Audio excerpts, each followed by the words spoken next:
18-wheeler? Yeah. Well, knowing, I'm saying, yeah, 18-wheeler, but I'm saying, like, knowing that, like, a child drowned, I don't know, I'm not trying to, like, point fingers, but it's, like, under your supervision, essentially. Like, I would fucking feel guilt for the rest of No, my but life. it's the same thing with the 18-wheeler, right? No, for real, of course. Like, Of it's course normal for the kids to go and play in the No, fucking... 100%, 100%.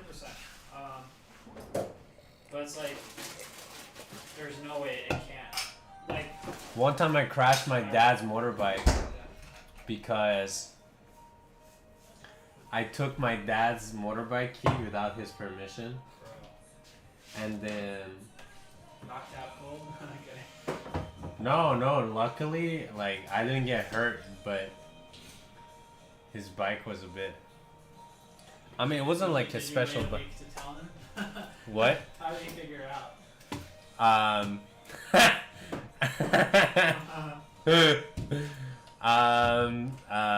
Yeah, he just came to the house and he was like, did you do something? I was like, yes. And he was like, well, that's the last time you should. He didn't say that. He said, be more careful if you're gonna take my bike out. Really? Yeah. And he said, I would rather have you, like, do it under my supervision than by yourself. But also, if you're gonna do it by yourself, you gotta be more careful. And so he was, like, asking me a bunch of questions, like, did you wear pants? Because, you know, if you want to ride a motorbike or, like, bicycle, like, if you fall and you have, like, shorts, because we're in Malaysia, right? Questions and shit? Yeah. Checking your body, making sure you weren't fucking injured? Yeah, exactly. Did you hit your head? Yeah, he would, no, he genuinely asked, he said, did you put on a helmet? Hell no. Nah, hell nah, bro. Dude, if you go to Malaysia, everybody's like wearing fucking sandals. Yeah. And No helmet, yeah, no exactly. fucking no pants. I hate that.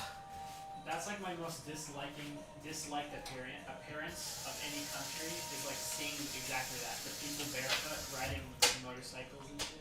I don't know why, I hate it so much. It looks so uncomfortable. No, it's hella comfortable though. It is? Yeah. Oh man. You gash your fucking kneecap off on a light pole. Oh god.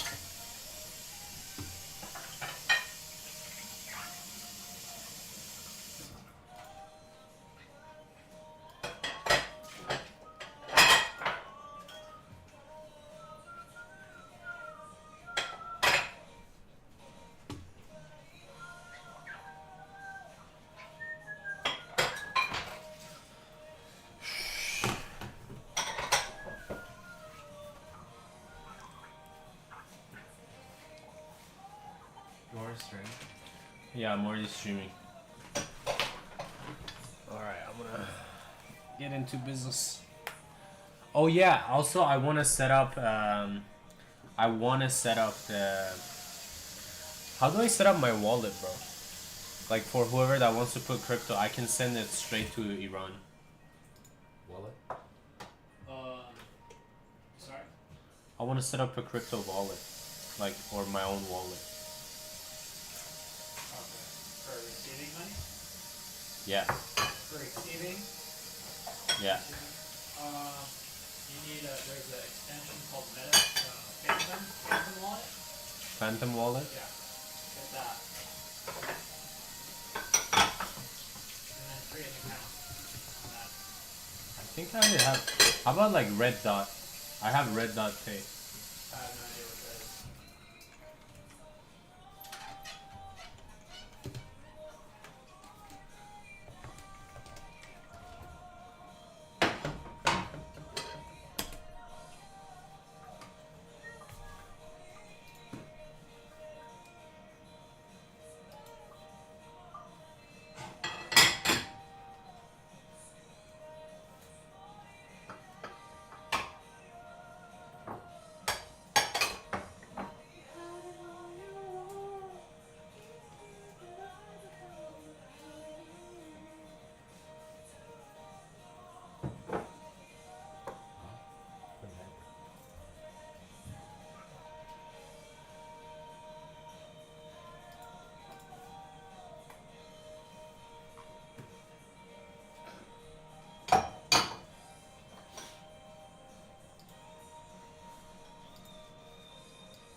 Yo, what's up?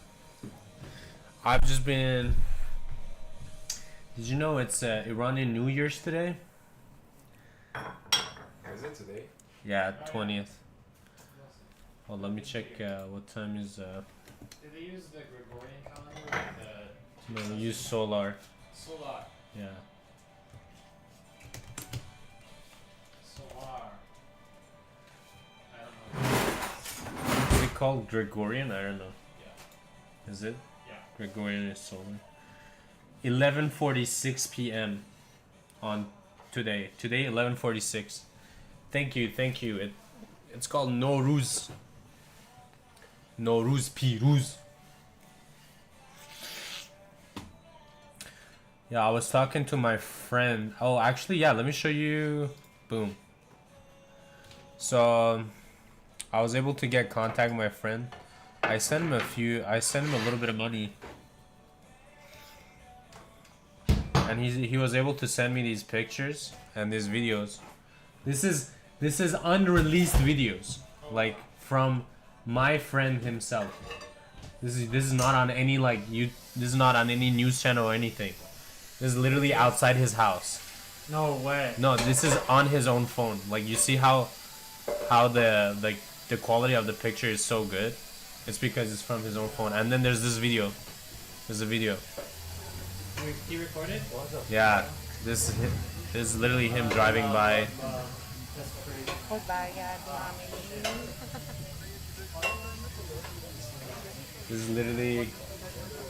This is my friend was able to send it to me, and then he wanted to send more, but he said that they're like checking people's phones, and if they like, now he's back in Tehran. He used to be he went to the north to be safer, but they started bombing the north as well. And then there's a bunch of issues with living in the north, like, you know, just the connection is bad as well. And so he came back to Tehran because they started bombing in the north as well. And he said in Tehran there's like they got like they got fucking like checks like they check everybody and make sure nobody's like leaking any sort of information, because lately, yes, I think it was today or yesterday, Ali Larijani, it's like one of the big guys in, it's essentially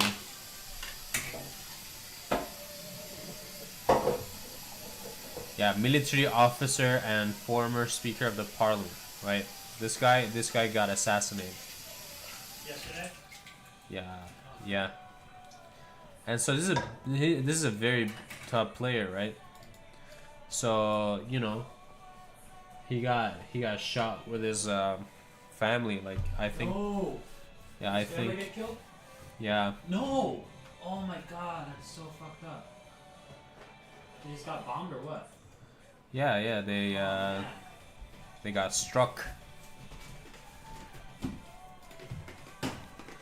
And so this guy.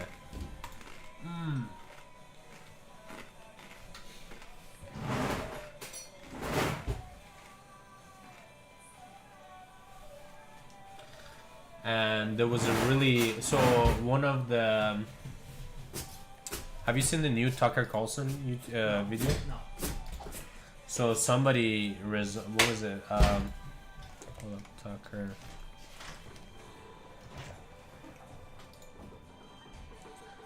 Yeah. Joe Kent. You know Joe Kent? No, I don't. So Joe Kent is former director of United States National Counterterrorism Center. Okay. Counterterrorism, isn't that like CENTCOM? That's CIA. CENTCOM or something? CENTCOM? I don't know, I forgot. So anyway, so this guy, he resigned Yeah. in protest. No way. Yeah. And so Tucker Carlson interviewed him, and this interview was fucking crazy. Okay? Revealing He the said in the interview, he mentioned that they're not allowing a complete investigation of Charlie Kirk's death. He said that. Yeah. Because that shit was fake. Well, 100% fake. They had fucking, what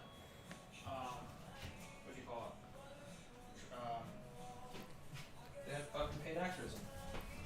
Very, very obvious paid actors were involved in that shit. let me open my Instagram. I've been saving a bunch of fucking things, and I saw. How did I go into my saved? People, fucking that one guy acting it out before it even happened. So it was like this one guy was breaking it down. Where They do I- killed him, 100%. But, shit was a setup.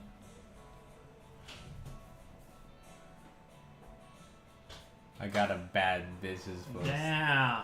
Bro, it's so good. This goes all the way back, bro. That is Japanese? Yes. I got all kinds, bro. This is also Japanese. Damn, that shit. Holy shit. No. Yeah, shit. Shit. Hell no. This is real, by the way. I don't like that. I don't like that one. Dude, I love her legs. Oh my god, yes. That is American size. I know. You want to see the rest? Bro, I got so I'm many. getting so distracted. Dude. More Asians. I like that. She looks like a Can nomad. I move this to your room? What? This one. The couch? Yeah. Oh, yeah. No couch. I know. The futon. Yeah, that one is... I want to sit in the couch. Oh, yeah, okay.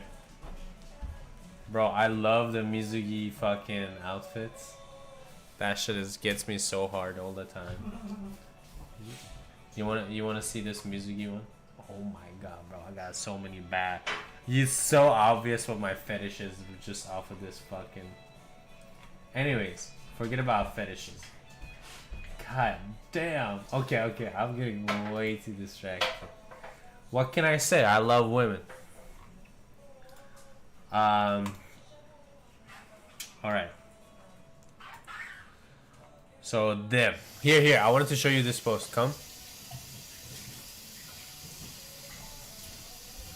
Charlie Kirk's Israeli security detail So here. killed Charlie Kirk, and Charlie Kirk's assassin is caught on tape. Blake Bednar has brought us this video. We'll break it down. Take a look at this. Here it is from the wide angle. Watch Charlie Kirk's right side of his t-shirt. Watch the... Graphic? Oh shit, yeah. Yeah. Hold on, can I just... Yeah. lavalier lapel mic. Do you see it explode? Let's bring it in just a little bit closer. Watch this. Put it in a freeze frame. That is the explosion from mic Charlie explodes. Kirk's lavalier lapel mic. His mic explodes. Want to see it again? Bring it in closer. Remember when we told you that was this is absolutely an exit unedited, wound? dude. No, I get that, but that's what it looks like when you get shot. I don't think that's... No, because... Okay. I mean, they're Yeah, gonna break it is. Check the trajectory of the round that was deployed from that lavalier lapel mic. That went directly from Charlie Kirk's lapel. That went directly from underneath Charlie Kirk's white t-shirt up through his neck and created the exit wound that we told you was an exit wound immediately when we saw But that there's exit. no way an autistic... You see the movement of his shirt? Yeah. There's no way an autistic furry dude is able to make a shot. And the way They his... found the shooter. Yeah. Yeah. The supposed... exit wound. And so this guy was saying that... is that guy talking right now? No, this is another one. But, like, I had seen this I don't know, earlier. First we had exploding pagers. Now we have exploding I'll let mics. you watch the Do you rest of the remember the video because vector it makes- analysis from John Bray? That proves that Doesn't- all of the doesn't look activity like it came was- from the it mic was like that Charlie Kirk was wearing.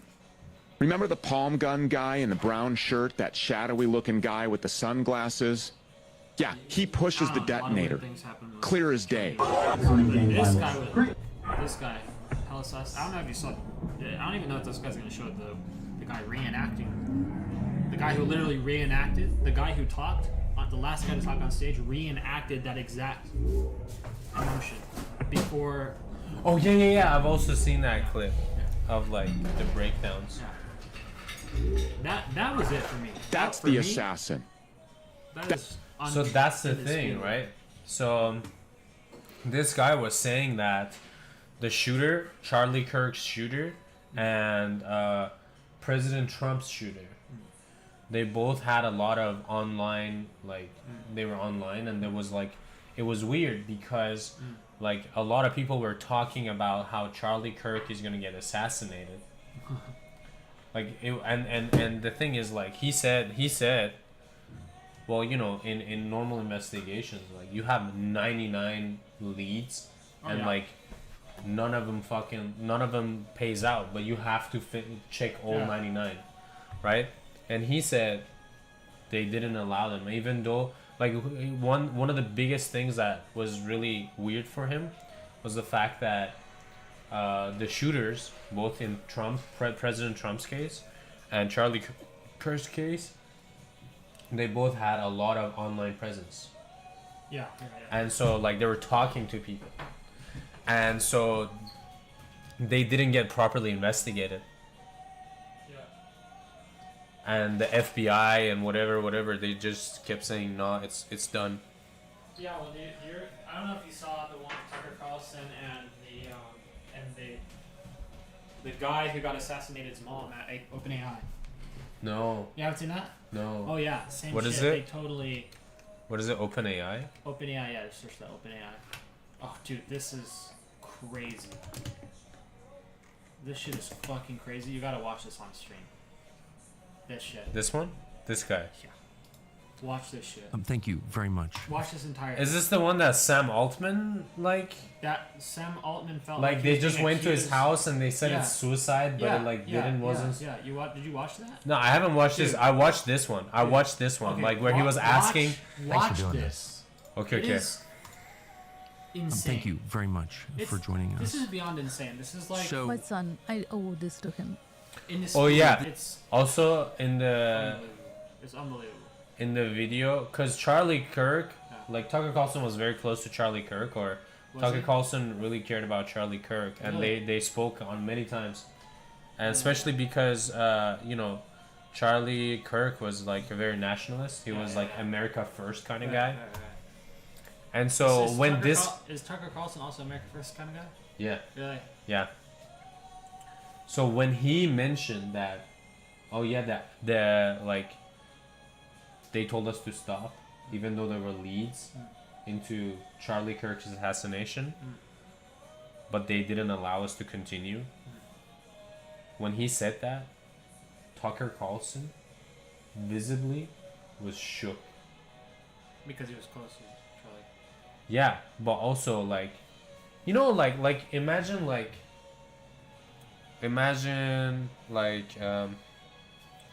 you know, your grandma is sick, like she's fine, but one day she gets sick, you go to 50 doctors and none of the doctors know how to cure her, and then she just passes away in a week, and then like, you know, you get over it, you know, you're like, Yeah, okay, yeah, whatever. yeah. But then like a year later, you're talking to some guy, and then he says, oh, my grandma had the same issue. Turns out Yeah. the doctors lied, and the solution was very simple. And then so, you know, like even though you're over it, Yeah. but it's a year Or later, even like, or, everything comes back up, right? Yeah. So Tucker Carlson is kind of over it. Hold, let me show you the moment. Can I? Yeah. We want to start. Can you use this instead of your headphone? I want to use for piano. This? Yeah. Okay. Yeah. Turn It's this. only can. Turn this down because it's gonna be lower resistance. No resistance. Oh, this is great. We can share. Sure. They're clean. tonight with a clip from January of 2024. Wait, why is this from white this now? show, and this is Joe Kent, Good question. who later went on to become, until yesterday, the- the director of the National Counterterrorism audio Center. still going Here it is. Yeah. What do you think the immediate and then longer term effects No, of check, the war check, with check Iran? if it is. Check here. Here? would be on the United Okay, States. that's right. Hello? Hello? Dude, don't. Immediately, it would be very bloody. Don't turn I down have the no microphone. doubt I that we didn't- could probably I haven't defeat touched some of their this. air defense and go in there and Okay, have it's another locked. shock and awe This is- campaign. But this is again, new like, we hard. saw how the shock and awe campaign in Iraq Fucking crazy. really didn't actually work in the long run. Who wanted to push an actual regime change war will come to U.S. government outfits that will continue carrying out pretty And censor, shut down, maybe even imprison critics. yeah. Can I just say, because it makes me... So here you go, you join the army at 18. Pretenses. He had all that knowledge, and because he wanted to be loyal to, I think, the president, and I think he wanted to be loyal. But for me personally, watching more casualties come in, my limit of And everything you've just said, and is why 77 million people. And then also for the foreign policy that President Trump's first, some kind of a pacifist. We are saying, though, that you have to be very, very deliberate and judicious in how you use force. You use to play people in the Middle East. That's what people voted for. not in this to... I just want to be... I want to get to that in a minute. Your solution. And, Yeah. you know, that I just... You see, like, Tucker Carlson is like, I want to get to that in a minute. Yeah. Your solution. And, Yeah. you know, that I just want to be transparent about my motives. Not in this to attack anybody. Right.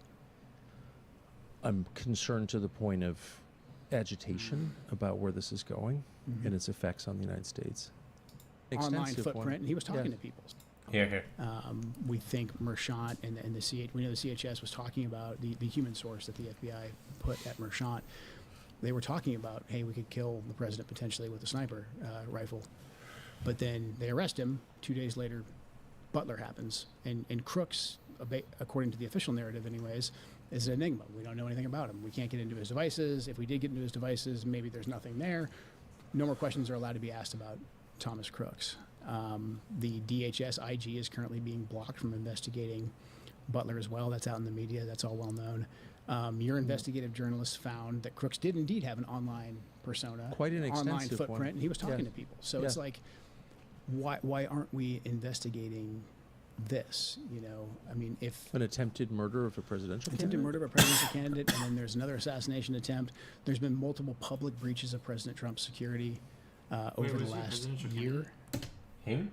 Charlie Kirk. Charlie Kirk? No. And But then- he was like,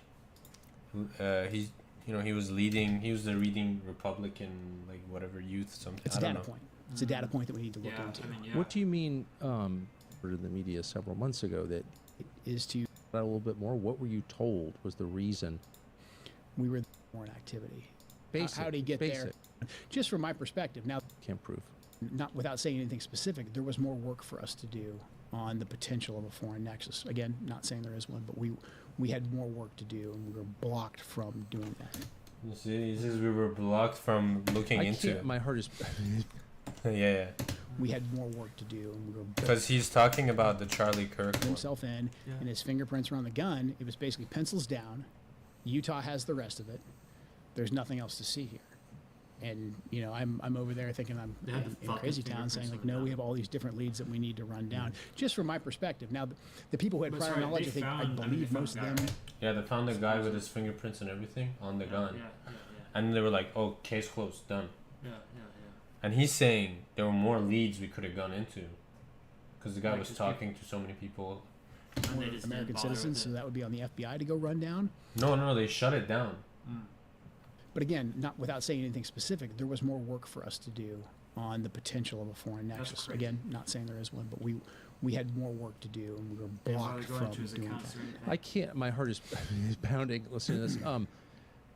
I mean, I just You would see him? want people listening to this to assess two things. One, are you over your skis? Are you making claims you can't prove? No. Two, is there any conceivable motive, dark motive, that you would have for wanting to know more about this murder, to wanting to investigate it? And I don't think any rational person could construct a bad motive for wanting to know. It's your job. Yeah. It's the government's job. That's And so I think the onus is on people who are preventing the collection of information to describe why they're doing that. That's the question for them. Why wouldn't you the want US has to know? lost its values. Specifically, Dude, this is what I was thinking about today. has U.S. always been just like a slave state to fund like Israel, or did it lose its value somewhere along the line? Because if we look back, even Benjamin Franklin was like part of the Masonic fucking group. Who was assassinated? Dude, you guys have had so many assassinations. Christopher Columbus? No. No. I'm talking He was a about. Jew. Yeah, not Christopher. I mean, yeah, right. Christopher Columbus was a Jew, right? And then who else? Abraham Lincoln. Really? Do you know the connections between the assassins, Abraham Lincoln's assassins? No. We'll get into that later, but also it has like a lot to do with him not supporting certain agendas. And he got shot for it, I mean, Abraham Lincoln wasn't the only guy who was like, hey, let's not have slaves or something, right? So it can't be because he was like trying to free the slaves. I mean, half of America already didn't. I mean, I don't know. I don't see why it couldn't be that way. Right. You know what I mean? Right, 'Cause they're exactly. fucking- I mean, that's how they get away with it, though. Yeah. By making it like be like, oh yeah, it's because of the slaves. But I don't know, because the slave owners were like hella nationalistic. Slave owners were like hella like they're the Southerners. They're like hella nationalistic. I don't see a world where like nationalistic slave owners would kill their own president over owning slaves. That's true. I mean, eventually they even gave in. They, if owning slaves was like that big of a deal, then to this day it would have continued. Well, I mean, they did. Wait, so you're saying that the like the anti-slave, the pro-slavery people killed Lincoln? No, I'm saying Lincoln, not Lincoln. Abraham Lincoln. Yeah. No, I'm saying it cannot be for that reason. I don't see why it couldn't. I don't see why it couldn't be for that reason. I think one of the things that Abraham Lincoln was against was the centralizing the bank. Really? Yeah, hold up. Let me bring up Claude.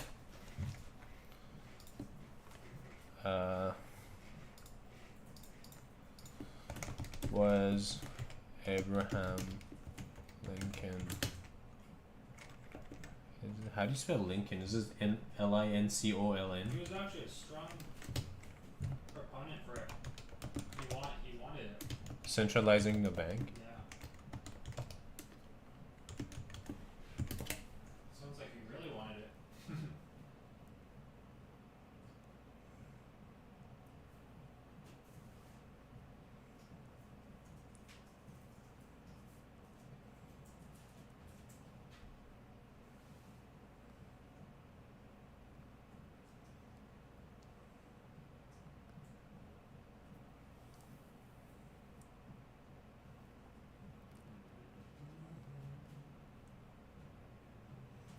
The national banking, the most concrete evidence of his pro-centralization.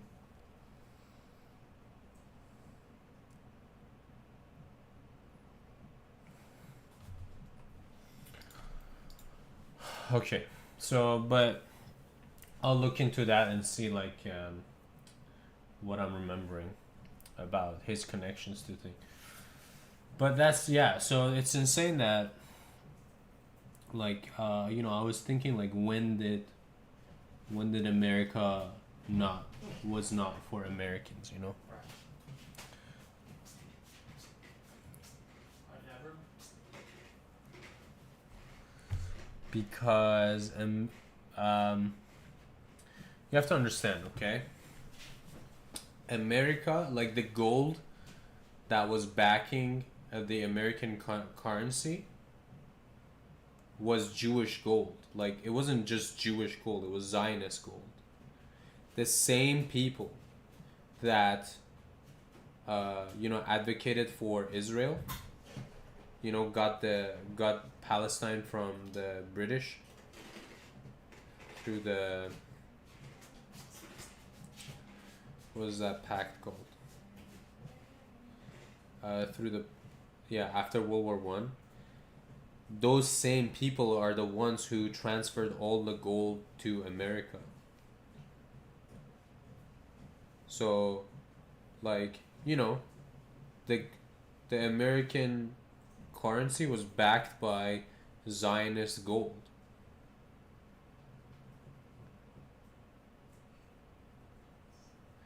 And so, you know, if you wanna create a country, it's not cheap, right? So I was thinking, like with the creation of America, they needed a lot of money. They borrowed money from the Zionists, you know, the Rothschilds and whatever. They set up the American bank, American dollar that was backed by gold, and you know, then forever they were indebted to them. Maybe that's when the Freemasons and the Zionists kind of like joined together, right?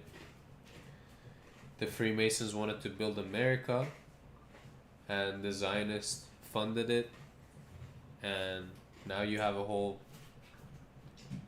connected shadow government.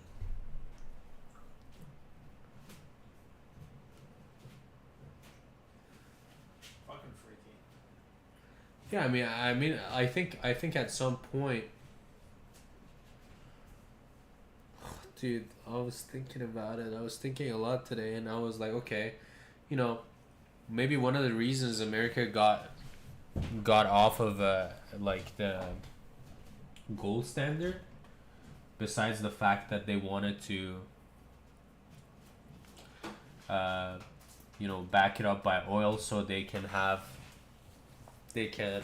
push for control in the Middle East, like have a reason to be in the Middle East, because America doesn't need the Middle East for oil.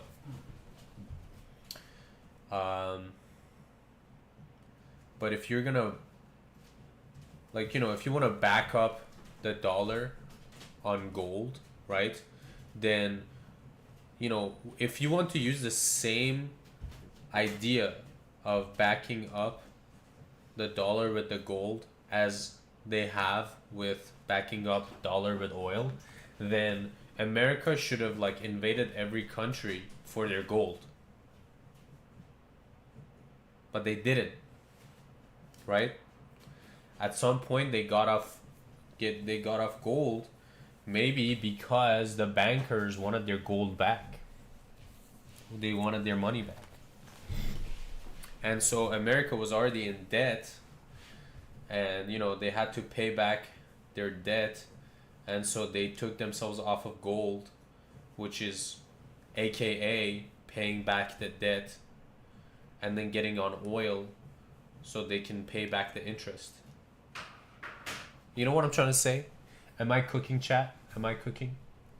I feel like I'm cooking. Hello. Welcome to the channel. We're open to conversations. I'm Iranian. I'm going through the news with everything that's happening, and I'm open to any sort of questions. Feel free to ask. Jesus Christ. So, yeah.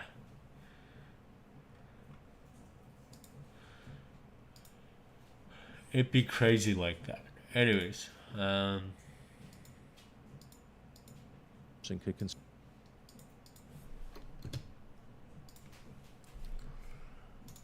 This is a remarkable story. So we were connected by someone we both know. I had followed this casually in the media. I didn't know what to make of it. Your son died in November. You commissioned an examination by a forensic pathologist, independent forensic pathologist called Dr. Dinesh Rao. I have it right here, accompanied by photographs that you took. And I don't think any honest person looking at this would conclude this was a suicide. There's an awful lot of evidence that it wasn't. I was actually shocked by it. So I want to get into the details of what may have happened, but I'd like to start, if you don't mind, by hearing about your son. Who was he? How old was he? What did he do? What was he like?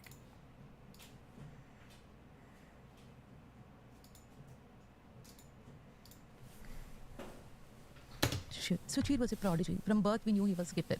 And for living, he studied his bachelor's in computer science from UC Berkeley, the top school. He had 4.0 GPA throughout. As soon as he graduated, he started working in OpenAI as a researcher, AI researcher. His first project was WebGPT, for which a fresh graduate, he took the lead role. And that WebGPT turned out into be ChatGPT, an application. Yes. And this was a publication of 4 people. One of them is Suchir. Following this, he worked at OpenAI for pre-training data. That means he was scooping up all the internet data, feeding to ChatGPT's AI model. Following this, he worked which is the fuel that it runs on. It needs massive amounts of data in order to become what it is, right? That's the requirement. It's an AI model. And for the AI model, there need to be data fed. And this data is what everybody is saying is copyright data. Yeah. That's what all the lawsuits are against. Yes. He was involved in fueling that data. He was directly involved in that part of the business. Yes. He knows inside out. Yes. Following that, he worked directly on the ChatGPT application team itself under John Schluman. In this team, he was vital. His former boss, John, claims that his role was vital in ChatGPT team, and he did some kind of tuning and optimization, made it very efficient. It's a significant contribution. But the irony is, he was never acknowledged by OpenAI, and even after he left OpenAI, after his death also, no one has acknowledged him. Prior to joining OpenAI, he was so qualified. He was national champion in 2016 for Computing Olympiad. That means he was the top programmer of 2016. Following that, he took a gap year. At 17, he said he doesn't need a degree. Right after 12, he said, I don't need a degree, I don't need to go to college. He took up a job in Quora as software engineer. He was hired with $25,000 sign-on bonus and a pay equivalent to a master's or a bachelor's holder. He worked there for a year and then he joined UC Berkeley after taking a gap year. It took a lot of effort on parents' end to persuade him to go back to college, for which he was grateful throughout. In UC Berkeley, he represented UC Berkeley for ACM ICPC Inter-College Programming Contest, the World Contest. He went to China along with his team. That was in 2017. 2018, he won $100,000 award for a TSA competition. This is for passenger screening algorithm, which TSA has implemented today. He was shining all throughout his life. Prior to this, at the age of 11, he got 680 in SAT. And then at 14, the paper he wrote makes me believe he's a prodigy. That science paper is about quantum computing, optimizing a CPU. And he talks about VLSI design that my friends claim they studied in their masters in electronics and communications. All these things make me believe he's a prodigy, and he's demonstrated he had exceptional abilities. And it sounds like he did. So it sounds like from reading about it that he ran into trouble only when he began to question whether or not the data that was being fed to OpenAI was copyrighted. He never raised the voice when he was within OpenAI because he had concerns that management will not approve. And he started to question all these when ChatGPT became profit-making. As long as it was non-profit, it was okay. He explains in his publication on Suchir.net what his views are and why he believes this is copyright violation. And when he started, after reinstatement of Sam Altman in 2023 November 21st was the day he got reinstated. I know it so well because it was Suchir's birthday that day. He got reinstated, and after that, Suchir started thinking about the copyright violation, and he did discuss with me it's very unethical and he feels awful about it. And I said, yes, it's unethical, I agree with you. What's unethical is using copyrighted material owned by other people for your business, which... Yeah, artists' work will be lost, their means of living will be impacted. Yes. And also, he did a research and he published how the Stack Overflow and then few other, maybe Quora, few other websites.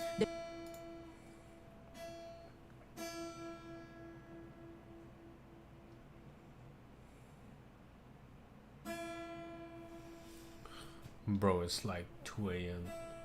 No one can hear it. Okay.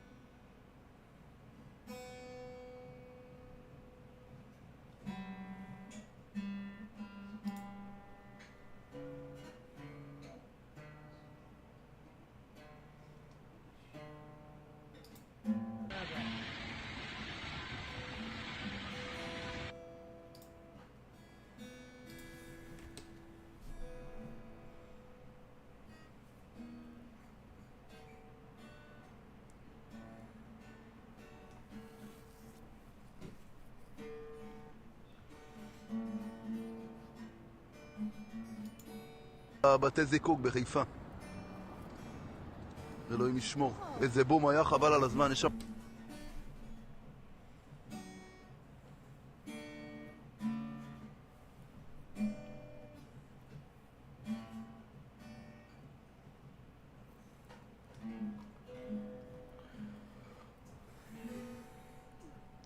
Hello. How's it going? Güle güle.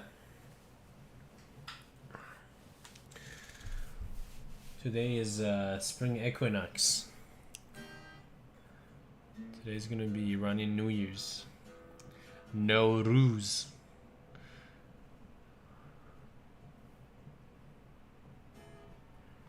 Bro, the war go. I was talking to my friend 2 days ago, and you know they don't get all the news in Iran, right? So everything is very,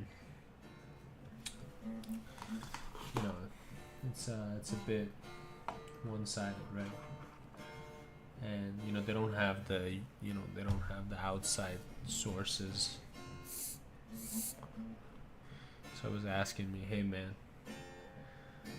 is the war gonna continue till New Year's? And I was like, yeah, at least it's gonna continue going strong for another 3 weeks. I live in the future? Yeah, that's right. Nah, bro. It's 2 a.m. here. I'm ahead, bro. You know, when you get sunlight, I want you to know that the sunlight you see every day is a second-hand sunlight. Second to me. I receive first-hand sunlight. One of the first countries to see the first sunrise of the day is right here in Japan.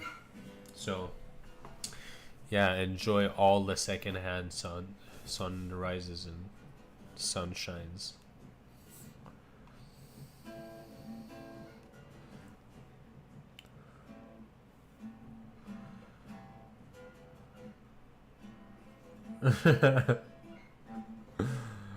Bro, we're so cooked. Dude, the fact that it's been like 3-4 days now that a lot of videos that are coming out of Israel is concerning. It's concerning. It's bad, bro. It's bad. Just, it's so bad that we're actually getting to see videos of what's happening inside of Israel. الرحمن الرحیم موج 63 عملیات وعده صادق 4 علیه تأسیسات نفتی مرتبط با آمریکا در منطقه با قدرت با رمز یا صاحب الزمان عجل الله تعالی فرجه شریف اجرا شد. مردم شریف و رشیده در میدان دشمن فریبکار و دروغگو ظهر امروز بعضی از تأسیسات انرژی کشورمان را هدف قرار داد تا عرصه را بر مردمی که 16 شبانه روز نظرشان را در خیابان‌ها در مورد تجاوزات اخیر فریاد می‌زنند تنگ کنند و از ملت ایران انتقام بگیرد. جمهوری اسلامی ایران قصد توسعه دامنه جنگ به بسم الله الرحمن الرحیم. آمریکا در منطقه محسوب میشوند را به آتش کشیدند. بار دیگر به دشمن اخطار می‌دهیم که اشتباه بزرگی در حمله به زیرساخت‌های انرژی جمهوری اسلامی ایران مرتکب شدید و پاسخ آن در حال اجراست و هنوز تمام نشده. اگر مجددا تکرار شود حملات بعدی به زیرساخت‌های انرژی شما و همپیمانان شما تا نابودی کامل آن متوقف نخواهد شد و پاسخ ما بسیار شدیدتر از حملات امشب خواهد بود. نیروی دریایی سپاه پاسداران انقلاب اسلامی ایران نیز در ادامه عملیات بعدی صادق 4 و در موج 63 این عملیات اهداف کلیدی در پایگاه‌های منهاد و الزفره، پایگاه بالگردی الودگیری تروریست‌های آمریکایی و پایگاه مینا سلمان مقر ناودان پنجم تروریست‌های آمریکایی را منهدم ساخت. در این He's saying that our energy infrastructure got attacked, so we're hitting them back, and the enemy should know that if they continue to attack us in this way, we'll absolutely obliterate it. In response, our underway is not over yet. If terrorism against infrastructures and that of your allies will not stop until their complete destruction. Yeah.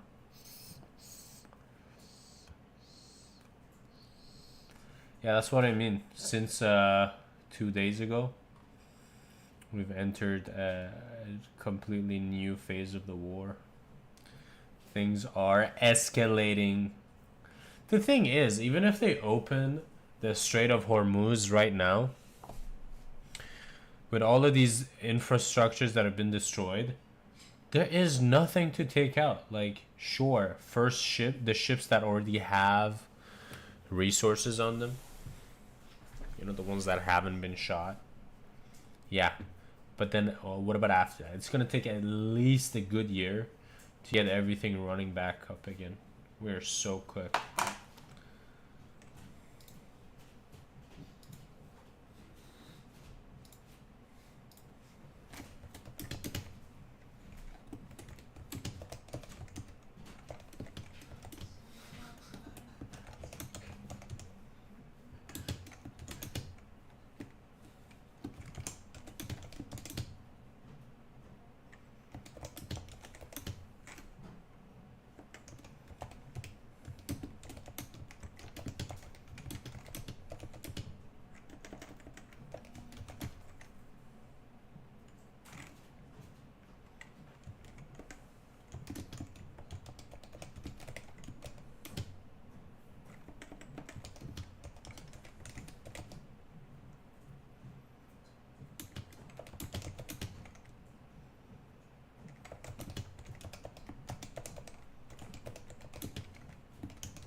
So right now we are here.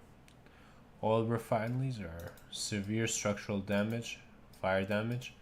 Takes 1 to 3 years, right? So you want to like a really good year for it to get back. LNG facility, storage tank damage, 2 to 5 years. Fucking waste of fucking time and energy. Dude, time and money, you have to understand. With all these infrastructures hit, you need money to fix it. And blood, there's, sweat, and tears. huh? And blood, sweat, and tears. Blood, sweat, and yeah. Like let's say, okay, fucking forget about blood, sweat, and tears, right? Because you know everything is about money, right? This whole war is about money, right? Because of this war, first of all, a lot of things have been devalued. A lot of investors have been pulling out. So there's no more money. And so while you're trying to get it back up running, however long it takes, you need money, right? So if we say, oh, there's minor fucking damage, 1 to 3 months, in this 1 to 3 months, you're not gonna have an income. You know what I'm saying? So essentially, you have to pay out of pocket. And you know, right now the damages done are like severe. They're 2 to 5 years.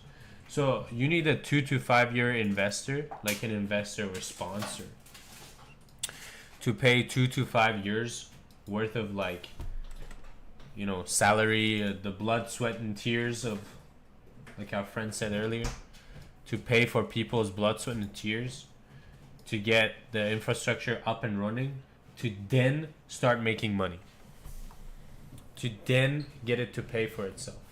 And these are not cheap, dude.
I'm telling you, bro.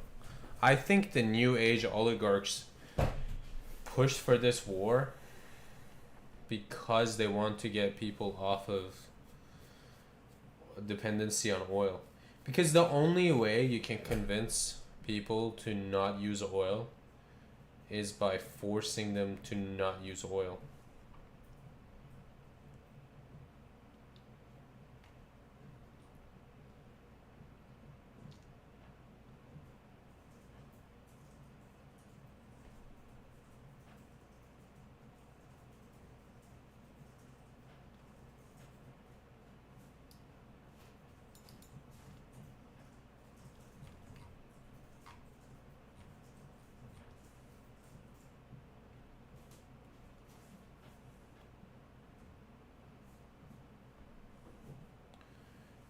Brent crude briefly climbed above 119 a barrel, while Europe's TTF gas benchmark surged over 16. U.S. gasoline prices are up nearly 80 cents from a month ago, with diesel now just under $5 a gallon.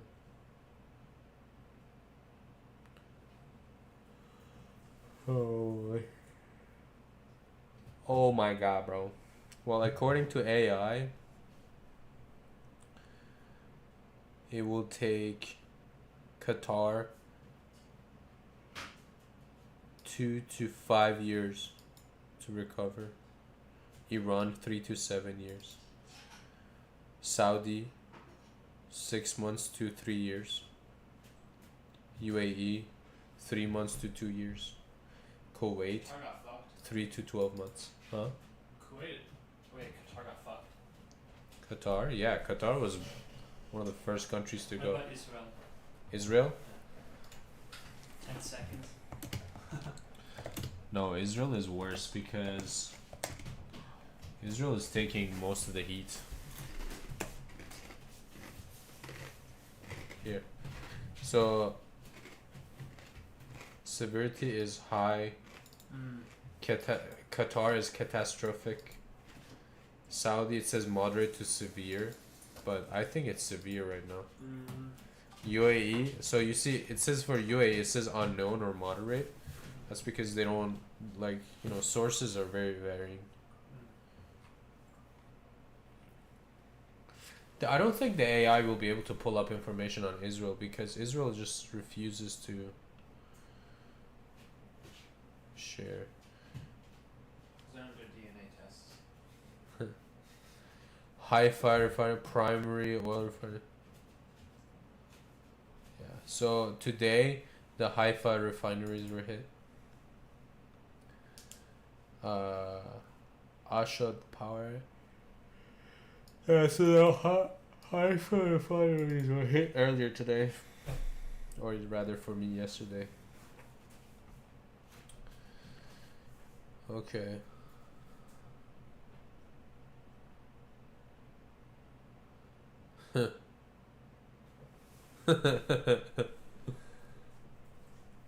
%90 interception rate. Okay.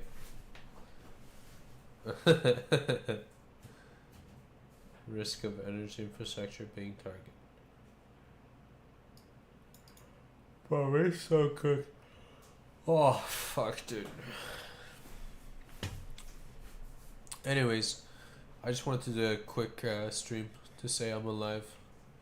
I haven't had contact with my parents for 2 days now.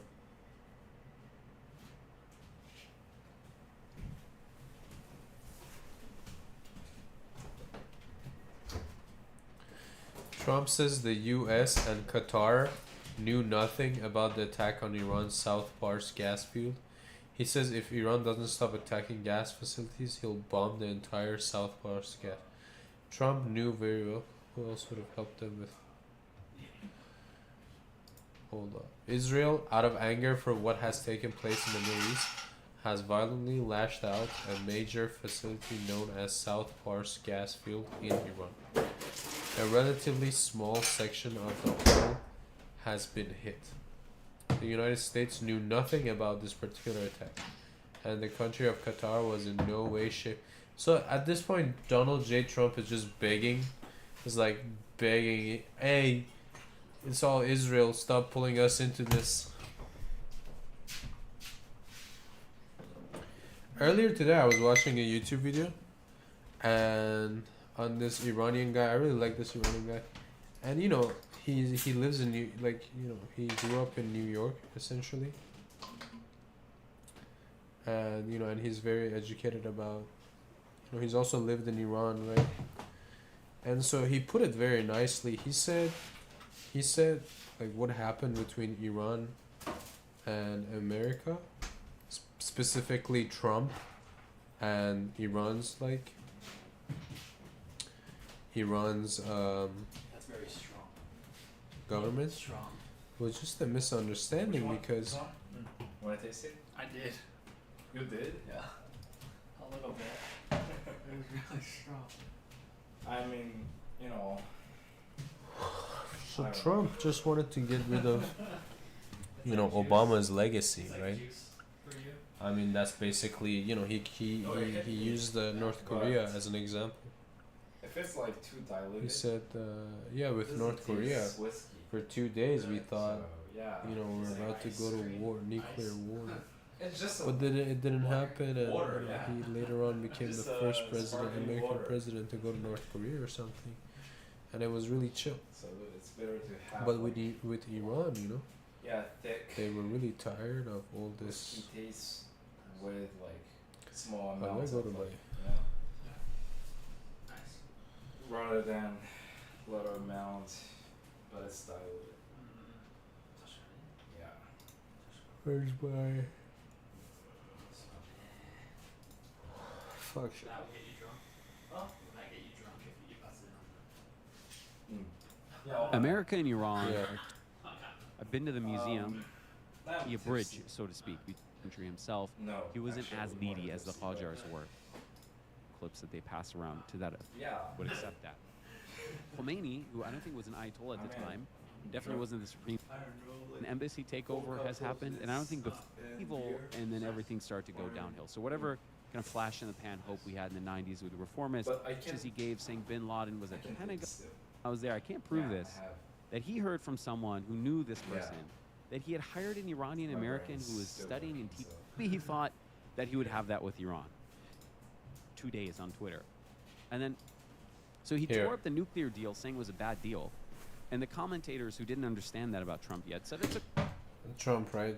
great deal. There's nothing left to negotiate. Trump probably already knew that. He just wanted to re-sign it and say that it was his deal. But unfortunately, it seems like everyone missed that point, and the Iranians also missed that point. Now, if you want more evidence for this, remember his fits with Kim Jong-un, Little Rocket Man. We all thought we were going to be in nuclear war with North Korea for like 2 days on Twitter. And then later on, they were writing love letters, and then he was in Singapore with him, and then he was in North Korea like some months after that. So Trump went from Little Rocket Man in World War III talk to being literally the first U.S. president to step foot in North Korea, if you guys recall. So I think Trump pictured something like this, that he could, destroy the deal and then make a new deal, and he would go to Tehran and he would build Trump Tower Tehran. It's a great tower, beautiful tower, the mountains in the back. I told him, Ayatollah, you're welcome to stay in the hotel. Come join us. I know you can't drink, but it's okay. We'll have tea for you. What's the take on Iran? Bro, things are hella escalating. Iran's infrastructure got hit. To be exact, the latest thing that got hit was the Pars gas. Where is it? The Pars refinery. The war. Yeah, the war is escalating, and we've entered an entirely new phase. So now they're targeting each other's infrastructures. It's been so bad that look what Trump said earlier yesterday. He said he's essentially saying that stop attacking the GCC countries because America didn't know. America and all these countries that are getting hit, they didn't know about the attack on South Pars, and it was Israel, right? So Israel, out of anger for what happened, what has taken place in the Middle East, has violently lashed out at a major facility known as the South Pars gas field in Iran, right? A relatively small section of the whole has been hit. The United States knew nothing about this particular attack, and the country of Qatar was in no way, shape, or form involved with it, nor did it have any idea that it was going to happen. So, yeah, essentially he's saying, listen, I didn't know about this, Qatar people didn't know about this, Israel did it, okay? Stop attacking Qatar. And so why is this an escalation? Why is this a whole new thing? Well, till now, the Strait of Hormuz was closed, okay? Even if today they open the Strait of Hormuz with this attacks on the infrastructures, we will not be able to get energy out anymore because these infrastructures have been they're shut down. They've been literally shut down, and so we need to rebuild them, essentially fix them, and fixing them takes a good year. I was asking AI this earlier, and yeah, that's my take. Is that this war is only going to send the whole world back 50 years.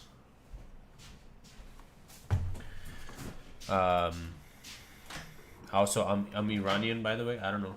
Are you new to the? If you're new to the stream, I'm Iranian, and you can ask me anything. Today is actually the Iranian New Year's. It's a Nowruz.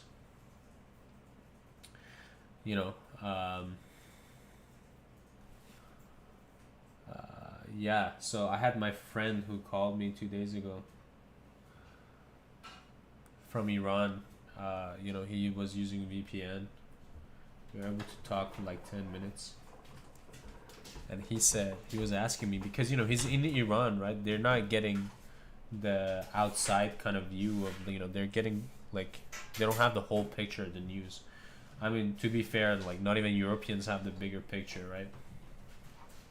That's why I'm streaming, right? As an Iranian with Iranian news sources and, like, understanding of the culture and the history, I mean, to an extent, right? I'm able to, like, read and break things down and compare them to the Western sources as well, and find what's really separate between propaganda and what's happening. And so that's why he was asking me, hey, do you think this war is gonna continue till New Year's? He was asking me that like 2 days ago, and that was really heartbreaking, because I had to tell him, yeah, dude, like, definitely New Year's as well. There's no break. It's bad.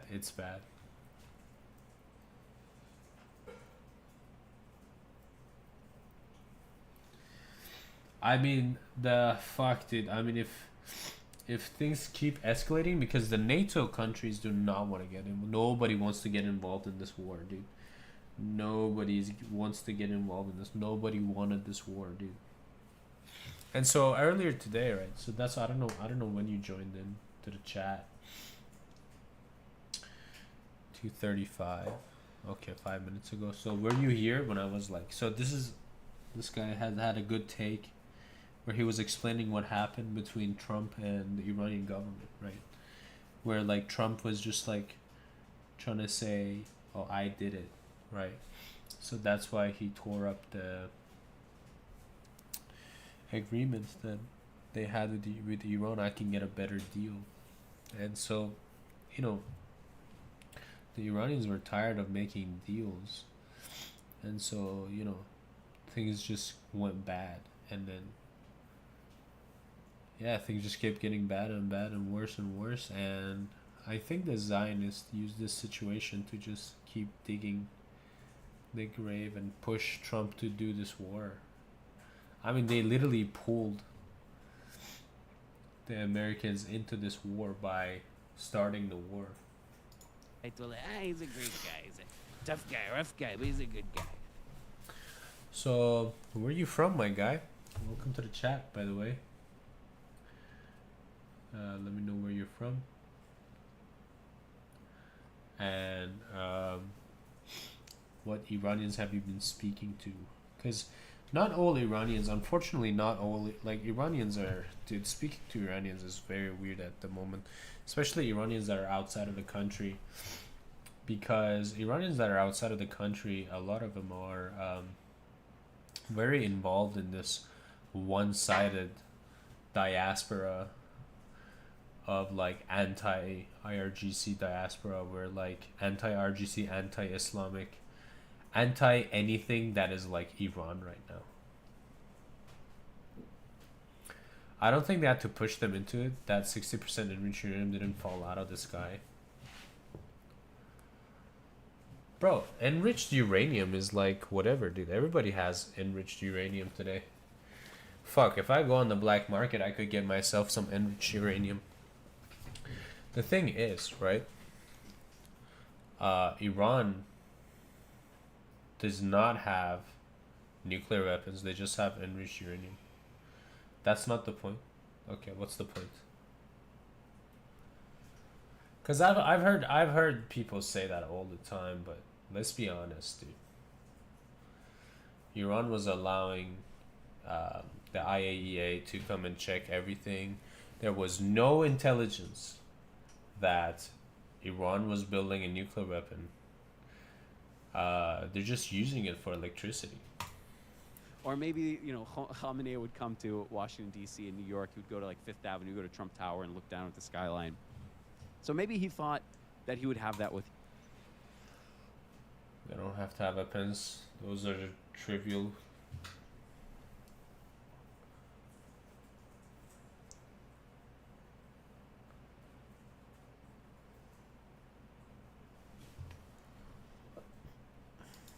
Iran. And now maybe you would tell me, no, it's impossible because Tehran won't change. Nothing.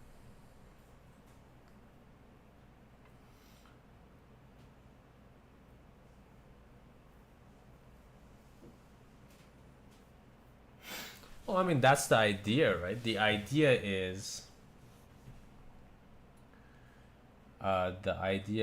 that, well, first of all, there are 3 parts. Bro, just drop a fat fucking paragraph. I'm gonna continue this video.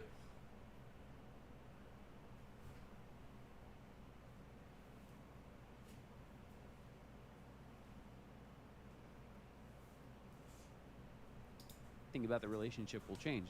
Well, that's true for North Korea too. Trump did that whole rigmarole with Kim Jong-un. Nothing changed about North Korea. They still have the nukes. They still have their anti-American posture. So he just did the whole song and...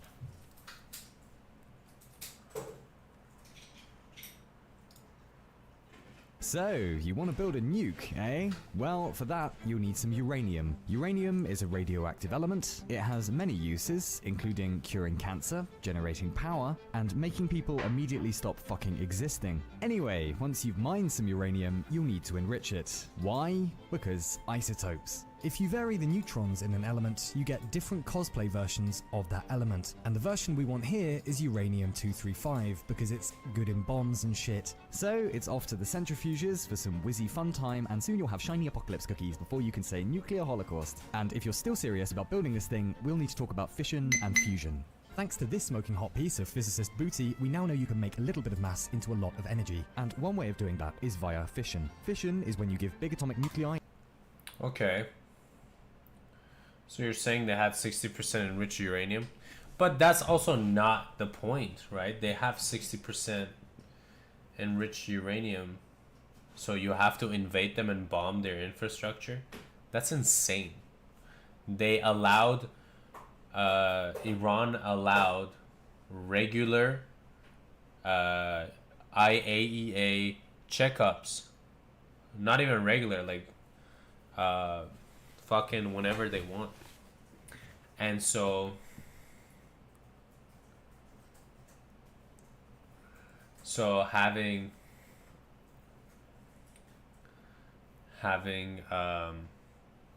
so you know, they're always under surveillance and they're not making a bomb.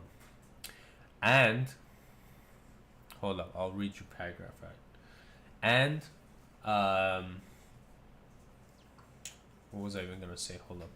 Iran has all the ballistic missiles they need, so the delivery mechanism is solved. Uranium enrichment is not linear. Once you have 60%, getting to the enriched needed for a bomb is very close. All they needed essentially is a detonating device, which is World War II era technology that can be built in. I know, but they did not have a bomb, and they were not gonna. There's a fatwa. Do you know what a fatwa is? It's like, by law, it's been decreed by Islamic principles that no nuclear weapons. So they were never gonna build a nuclear weapon. They do not have it. Just because they have 60% enriched uranium is not enough. And this is what I wanted to say. Last year, in June, after Trump bombed the Ferdos fucking nuclear plant, he said that Iran's nuclear capabilities have been shut down. Then why is he going back for nuclear because of enriched uranium? The first 2 weeks of this war, they did not even talk about like nuclear weapons. They were saying some shit like, it was a preemptive strike. Oh, it was because, I don't know, they want to do regime change. Like that was their big reasoning for why they attacked Iran. for regime change. And then suddenly now they're talking about stopping Iran from getting nuclear weapons. I thought Iran doesn't have nuclear weapons. I thought they stopped it last year. And I thought this time it was about regime change. Why is it? So you see, these things aren't making sense. So this whole idea that, oh, Iran has nuclear weapon creating capabilities, they have uranium, enriched uranium, is just not enough of a reason to go bomb a country. So what is the argument? The world should wait until they have one? Bro, everybody has a nuclear weapon. Do you know how many? First of all, the only country that hasn't signed the nuclear proliferation fucking act or whatever is Israel. So everybody is afraid of Israel because everybody knows there was a big leak of Israel's like nuclear facilities, nuclear, arsenal, weapons. And so they, although they haven't officially claimed that they have it, everybody knows they have it. These are different. Not everybody, only a few select countries. Bro, fucking Pakistan has a nuclear bomb, dude. Pakistan, bro.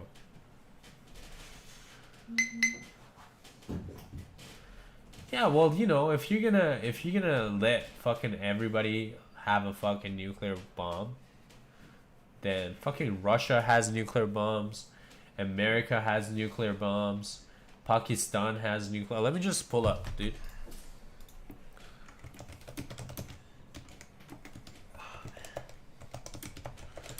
Fucking England, France.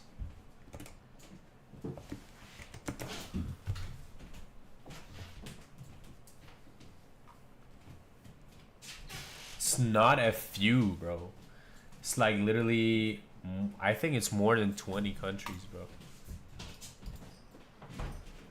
Even fucking Iceland has nuclear bombs, I think. Iceland has nuclear bombs? Well, fuck me, dude.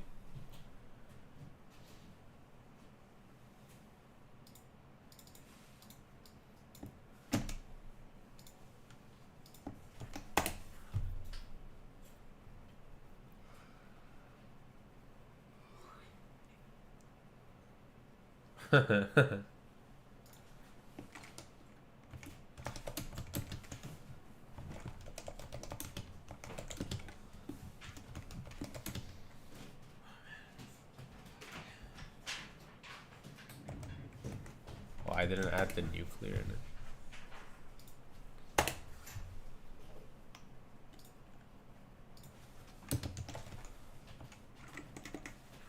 What? Oh, I'm fucking retarded.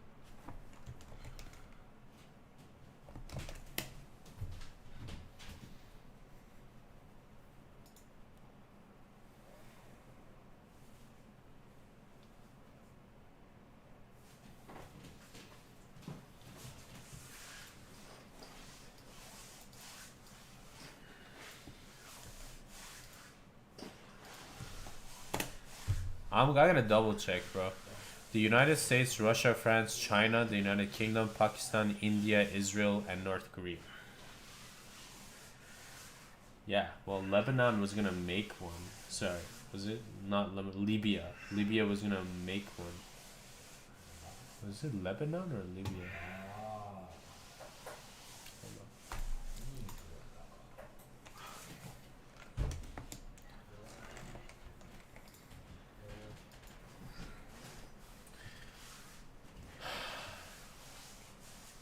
You're telling me Taiwan, South Korea, where is North Korea? Is North Korea listed here?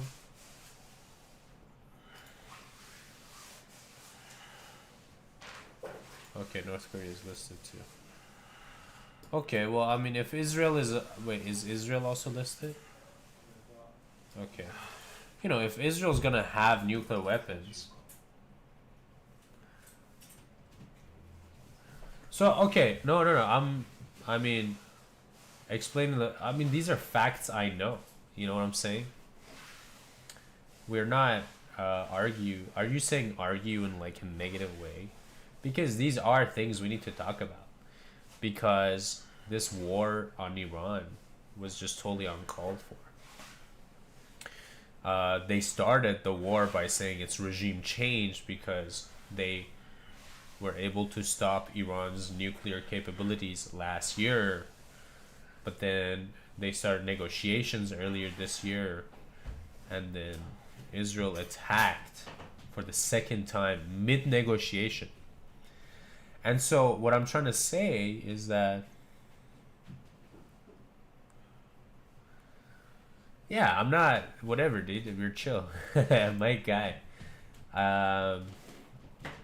No, I mean, you know, we gotta confront, honestly, we gotta confront these things. I know you're not trying to be whatever, but let me finish the thought, okay? Fuck yeah. Give me your take.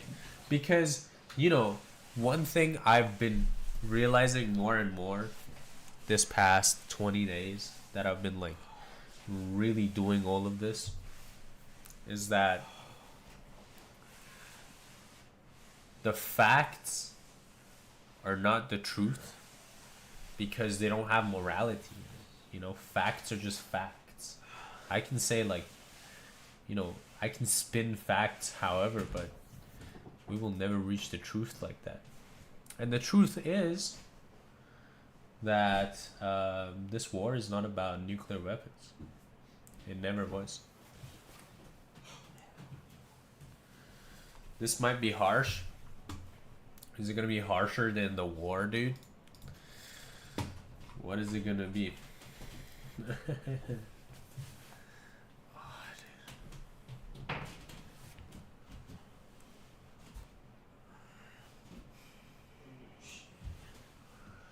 Don't enrich uranium higher than 4.5% and let the IA into every single one of your nuclear installations at all times. Like every other country does, and then you won't have war. Well, that's the thing, my guy. I mean, you know, right now we're talking about nuclear weapons, all right, and Iran and enriched uranium, right? That's what we're talking about, right? In this topic, in this conversation, okay, Israel has the most number of nuclear weapons out of all the countries.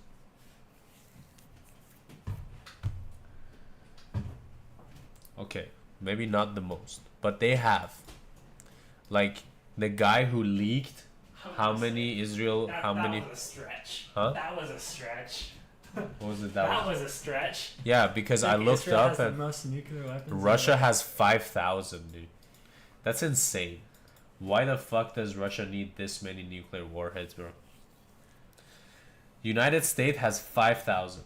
Why would United States need this many warheads? Because we need to beat Russia. You know? So Israel, fucking tiny ass country, has 90 to fucking 200, according to the leaks. And this is unconfirmed. That's the only one that's unconfirmed. Yeah. What the fuck? Right? This is the only unconfirmed, That's the only right? unconfirmed one. And Iran is not even on this list, okay? So if you want to say like every other country, then and Israel is trying to be a country, then Israel should, you know. Israel is not a belligerent to the US. That's the difference. Israel is their ally. Well, dude, that's a fucking retarded take because Israel is belligerent to every country in the Middle East. They're literally running 8 war fronts. They are at war with every single one of countries in the Middle East. Do you know about the Greater Israel Project?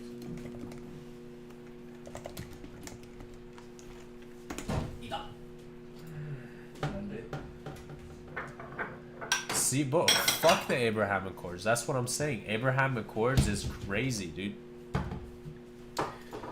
So, boom. This is literally what they want. The Abraham Accords.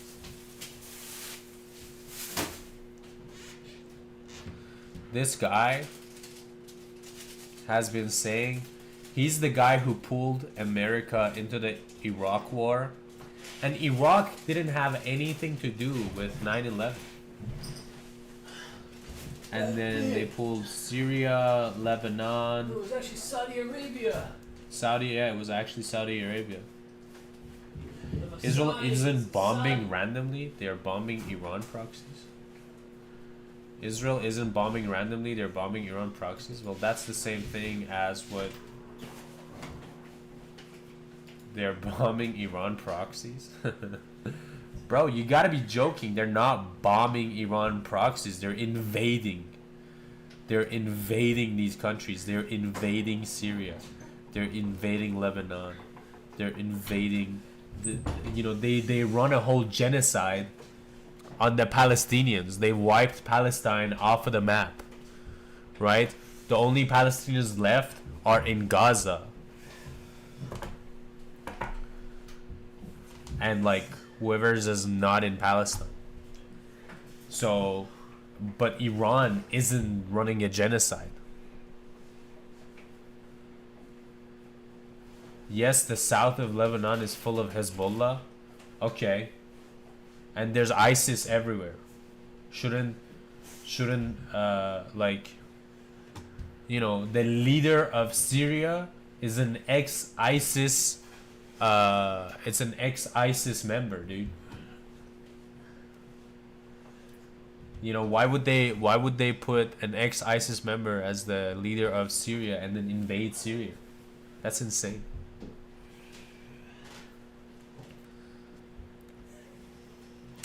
I think you're forgetting that why Israel is so hated in the Middle East. Do you understand why Israel is so hated in the Middle East?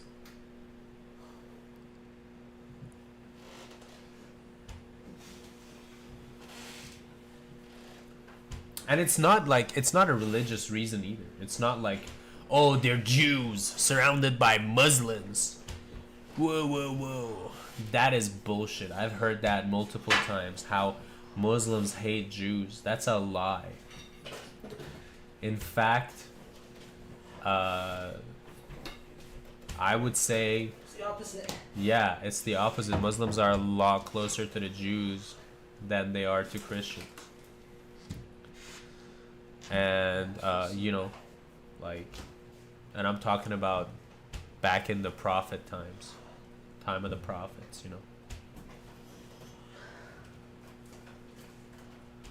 Israel gets bombed from Syria, Lebanon, Gaza, Iraq, Yemen, etc. I did. That's what I'm saying, though. Like, why are they getting bombed by Syria, Lebanon, Gaza, Iraq, Yemen, etc., etc.? Why is there so many countries attacking Israel? It's fucking Thank you.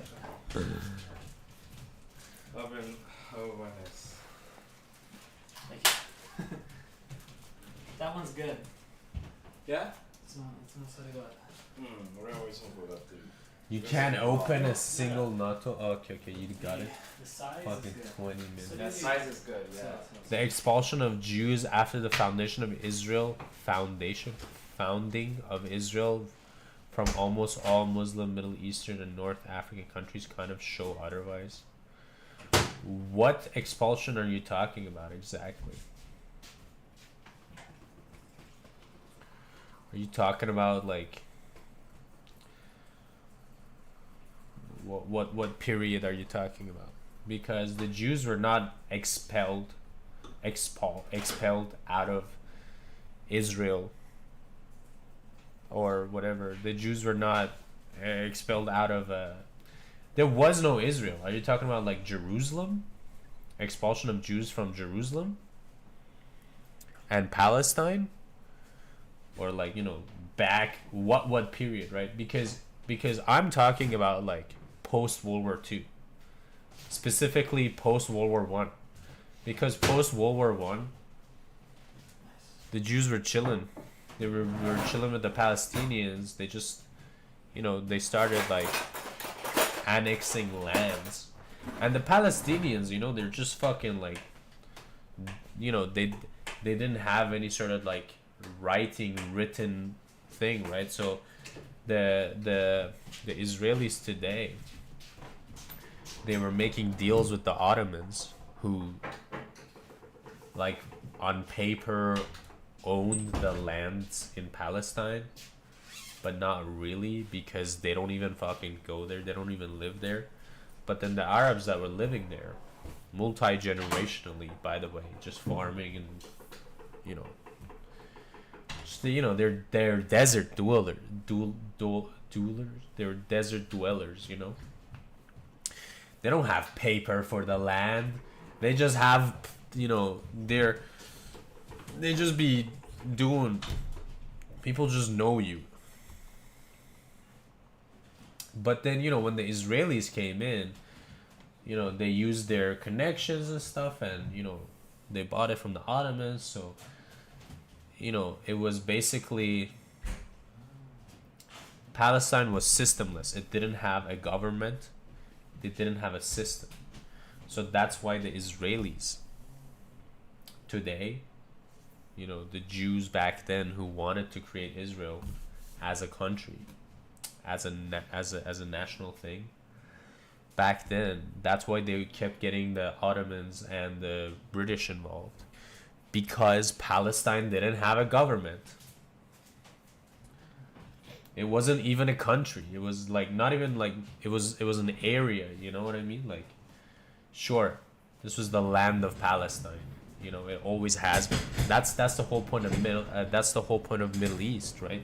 If you look past World War One, like, you know, with the League of Nations and stuff, they just picked a fucking crayon and they started doodling on the papers, on the map, and breaking down the countries, right? So you have Iraq, like, you know, the Ottomans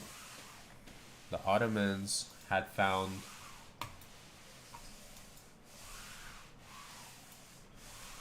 so, you know, back then the Ottomans had found fucking oil out here.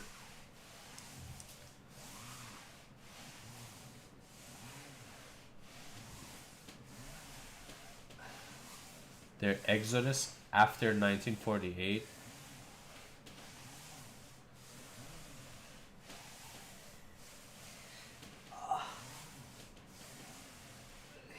Bro, after 1948, there was no exodus. It was opposite of exodus. What is it? Entrance? Like, post World War II,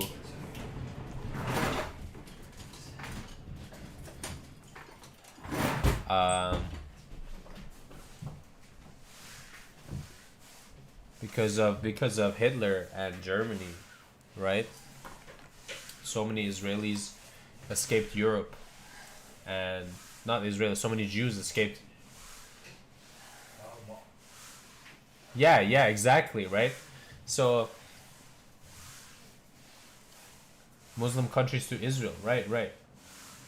So now, you know, because of World War II, now that the Jews had one place, that, you know, they're like, oh, you know, they're calling to all the Jews, like, hey, if you're a Jew, you can come live here. This is our city or whatever.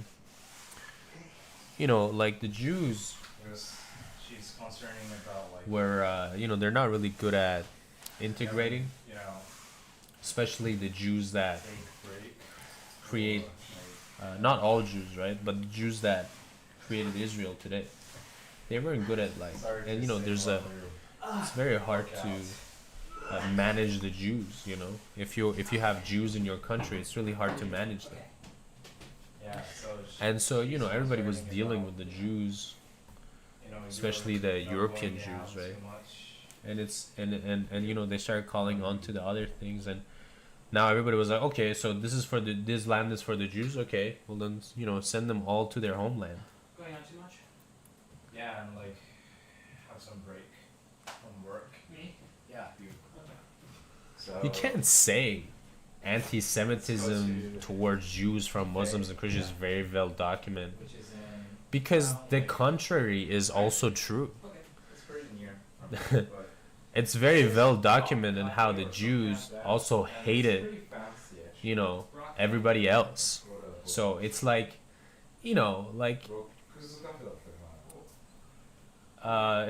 it's unfair to say the Jews are the victims.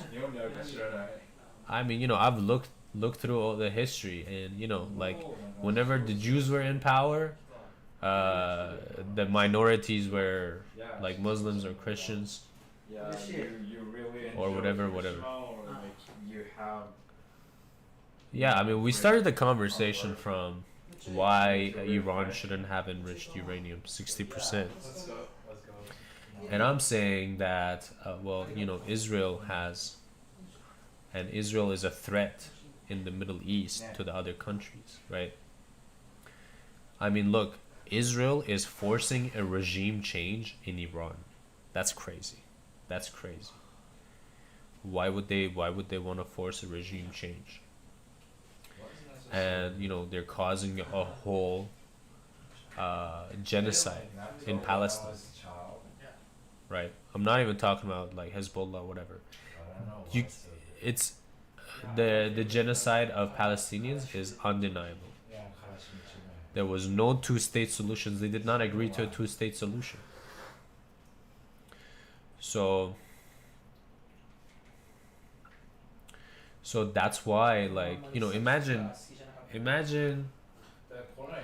you have a step sister and you have like multiple step brothers and sisters, right? You haven't you don't really live with them, but you know about them, and then you hear that, oh, like they're being killed, systematically being murdered. Even if they're your step family, you still like try to do something, right?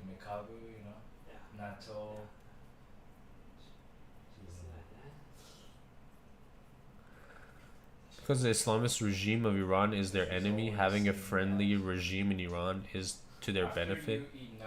Well, okay, it's not, I don't see what's complicated about this. Well, here's the complication, right? You're not looking at it from the perspective of an Iranian person living in Iran. As an Iranian living in Iran, I should be able to decide who runs my country, regardless of whoever else that gives a fuck. Like, moralizing about geopolitics is not pointless. That's what I'm saying. I'm saying, we've been running geopolitics off of facts for way too long. It's time to talk about the truth when it comes to geopolitics. Because what makes things complicated is facts. If you want to go off of fact, yes. The regime is against Israel. Israel feels threatened, so they will force a regime change. Yes. But it's up to the Iranians. Like, if they want to really help the regime change in Iran, one thing they can do is, I don't know, help the Iranian people. When they go to UN, ask for reducing whatever. And one of the things that the Iranian regime was saying about the enriched uranium thing was that, okay, we just want a fair deal, right? They just want a fair deal. And part of this fair deal is like, don't take away our uranium. They spent a lot of effort, we spent a lot of effort and money on that uranium. It's one of our resources. We don't want to just get rid of it. That's crazy. And especially it's a bit hurtful because we are being pushed into getting rid of a resource we have. Meanwhile, you have Israel that is not even confirming what they have, and that's crazy. And like, we're supposed to be neighbors, so it kind of feels like we're being bullied, and understandably so. But it's not up to them. Okay, yeah, like it wasn't up to Germans whether they want to keep the Nazi regime or not. Dude, it's crazy comparison because the difference between Nazi regime and the current Islamic regime is that Islamic regime isn't invading neighboring countries and I don't know doing Nazi shit. The placebo guy. Yeah, placebo. Yeah. So you cannot look at it that way. I have Iranian contacts. Around 40,000 protesters were massacred. After such acts, a regime loses its legitimacy on the world stage. Okay. Well, A lot of problem are superficial.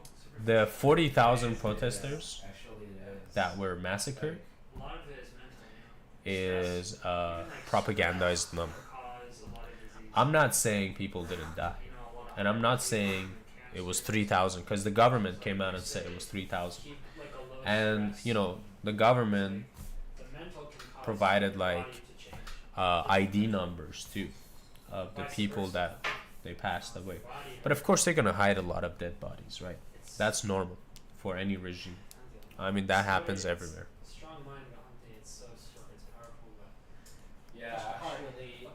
Massacring your own population is enough to lose legitimacy. Many people, but Well, it's not. It's around 35 to 40. What the government says is irrelevant. Yeah, there's no way of confirming if it's 35 to 40,000. Dude, 35 to 40,000 is a lot of dead bodies. Where's the dead bodies, dude? Where are they? Where are they digging the holes? Like, it should be easy to spot them on a satellite. If you're gonna fucking hide 30,000, 40,000 bodies, bro. Anyways, besides the number of people that were massacred, bro, as an Iranian, they've been fucking killing us for a long time. I mean, I wish it was just a bullet to the head, bro. You know, we're oppressed, and it's crazy. We're oppressed, and, you know, people are starving to death, you know, and we're not even calculating that. Cremation, etc. No, they don't cremate. They don't cremate bodies in Iran. I got double. Dengue and this. If there was cremation, do you have sources for your cremation allegation, or are you just like using logic? Because logically speaking, like we cannot factor in cremation because there is no cremation in Iran. So I had to. Muslims do not cremate. I had to be in the hospital all the day. But after, the thing is, like, after that, my, what is it called? Yeah, they do not cremate. You don't have info about it? See what Russians did in Ukraine? Yeah, dude. You know, that's the fucked up part. Now, the sanctions on Russia has been lifted. Out of nowhere. And Russians are just selling their oil now. Dude, for 4 years, so many Ukrainians have died for Russia to still get back on top. Even though I do not think anything. Any serious secret police has such facilities, bro. As an Iranian, I can tell you, the regime is not serious. They're fucking trash. They're unorganized. They're corrupt. There's no way they would prepare cremations to get rid of fucking bodies, bro. But it's like all like that's why there's such high estimates, because it's all like you know they don't even have control over their own like hospitals and stuff. Like the whole like them trying to cover the dead bodies and how many dead people there are.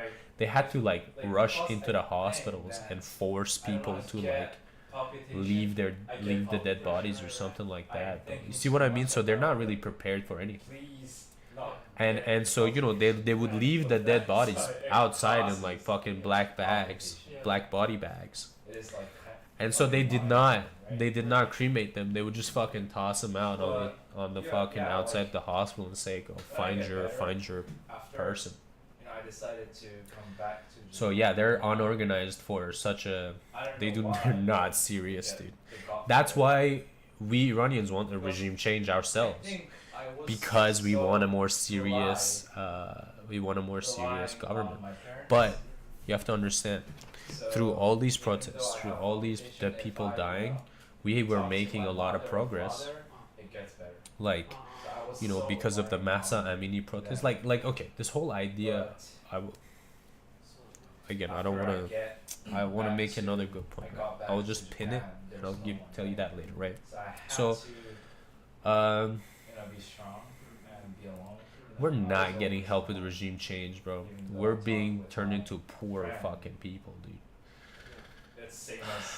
Dude, even if we do succeed in changing the regime after this, first of all, let me get into this.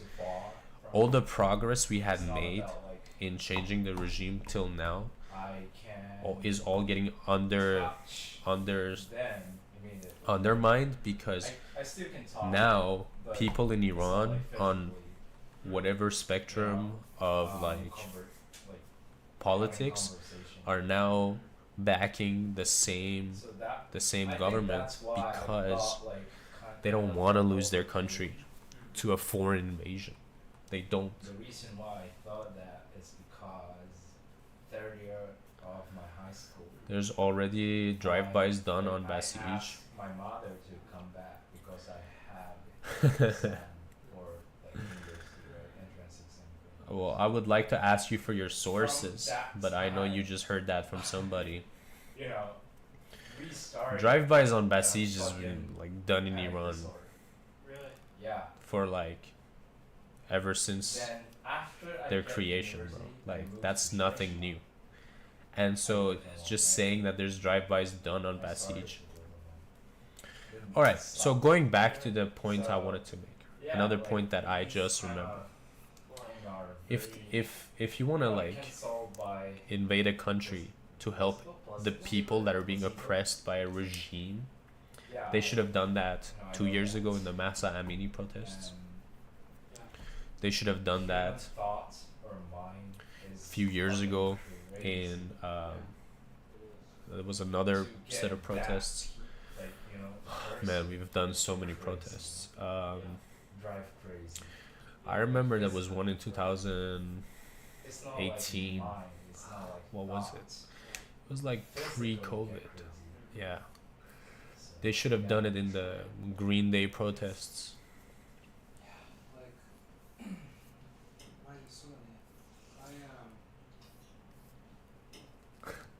See, this is what I mean, right?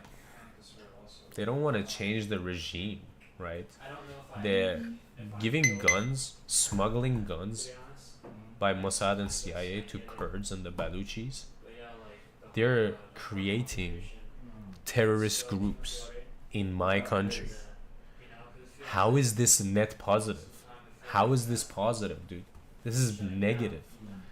So not only did they start a war with my country, not only are they ruining the infrastructure of my country, not only do they not have plans for what happens to us after the war, who runs the country. We don't have a leader. In Iran, we don't have a leader besides. We don't have a leader. We genuinely don't have a leader. That's one problem we have, okay? Whatever leader we had, the regime got rid of, and, or, you know, they're not even in the country, and they're like hella Islamophobic, and they're like very detached from reality. They're way too Western. And so, okay, so not only are they attacking my country, not only are they destroying my infrastructure, even if I do regime change, we don't have a leader, but also now we have armed militia, armed terrorist groups. The Baluchis that they're arming are, the Baluchis and Kurds that they're arming are literally terrorists. They are terrorists. Mojtaba is alive. He's alive. Unfortunately. Or fortunately, I don't know. The thing about, one thing that I was really worried about with all these leaders that they're killing is that one of the reasons why China and Russia haven't gotten involved with the war, like hands on, is because now mostly deceased leaders were actively refusing help.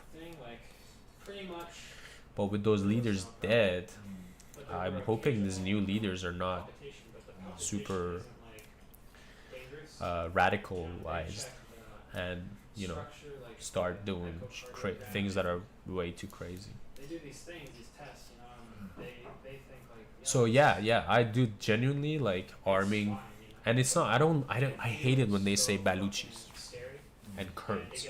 Bro, I have Kurdish friends. I personally live in Baluchistan, Sistan Baluchistan. I live in the south, eastern part of Iran. I've lived there for since 2017, and I even served my military there because we have mandatory military. I served my mandatory military in Baluchistan. Bro, the Baluchis are amazing people. They're great Iranians. And so when they say, and the Kurds are the same as well. There's so many Kurds in Iran that are just great people. And so arming the Kurds and the Baluchis is overgeneralization. It's kind of like how people are afraid of Muslims because of Al Qaeda and ISIS. But Al Qaeda and ISIS are not Muslims.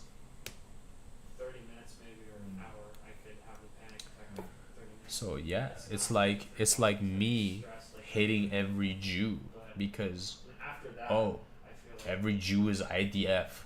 That doesn't make sense. So yeah, please from now on, just be aware of the difference between Baluchis and these terrorists that they are funding. Like when I was serving my military, there was a suicide bomber that pulled up to one of the Basij bases, and they filled up the car with explosives, and they just blew that shit up. And 4 people got injured. I think 1 person died. My father. Couldn't even go to school because everything was online. My father lost. People in my neighborhood get sick. I was so fucking scared. I was like, oh my god, if I get it, then I'm gonna fucking die.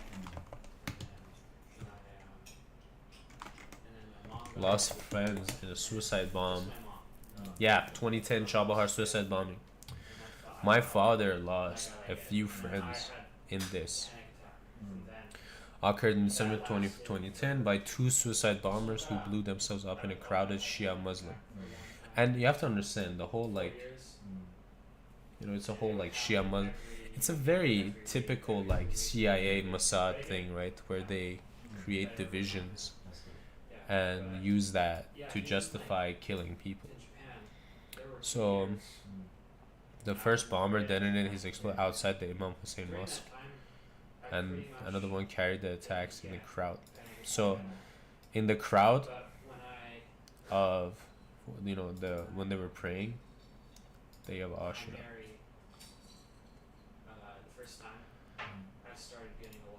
My friends colleagues and my dad's friends and colleagues died. They were part of the people who were martyred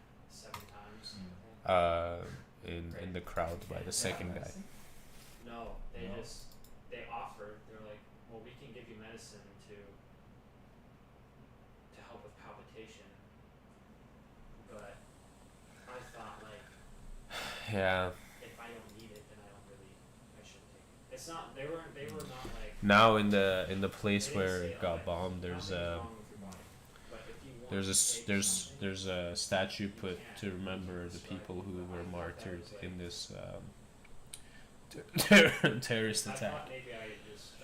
So yeah, so please understand that what is happening, what is being done to my country is just entirely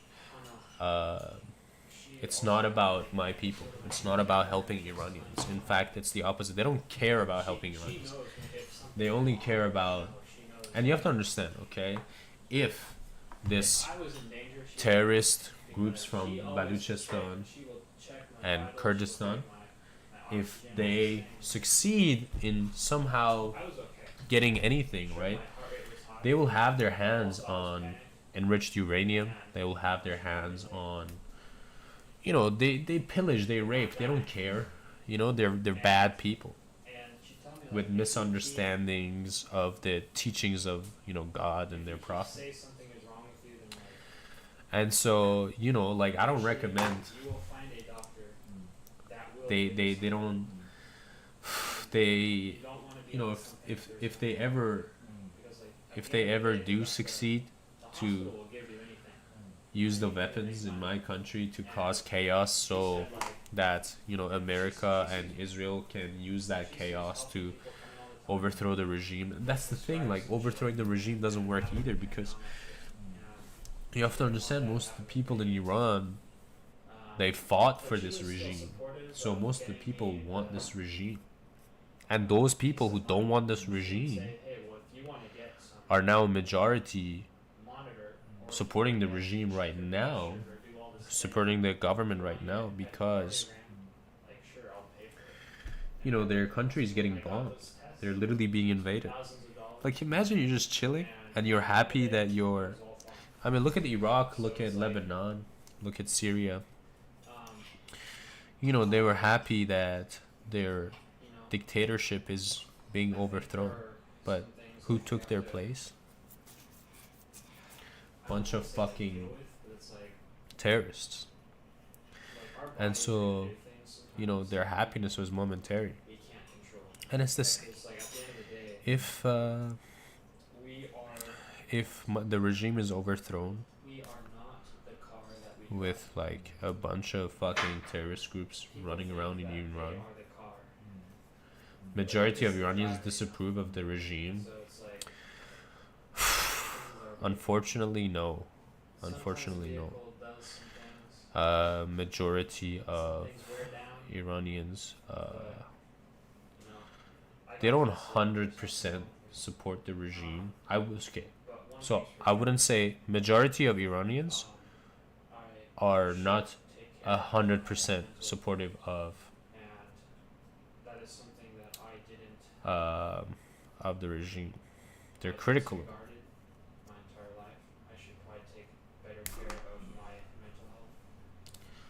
What is this polling? Where did you pull up this polling from? Is it from an Iranian source?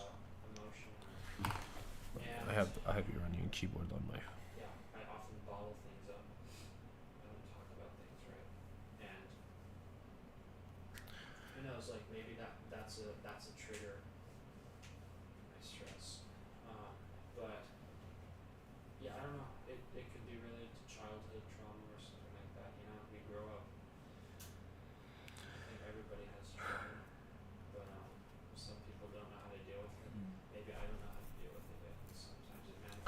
Gaman pulled.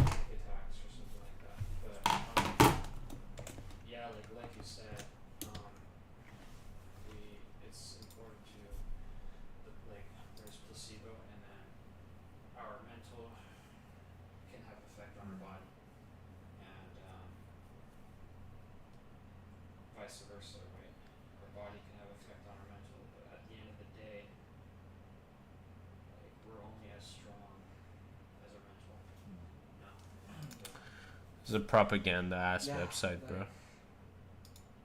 Yeah, it's crazy looking. It's really crazy when this fucking body does some weird things, and I think there's always an explanation, but at the same time, like,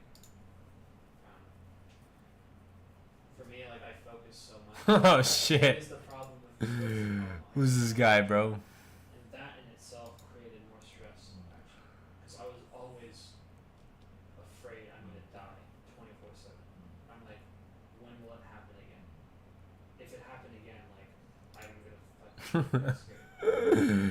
This dude, yeah.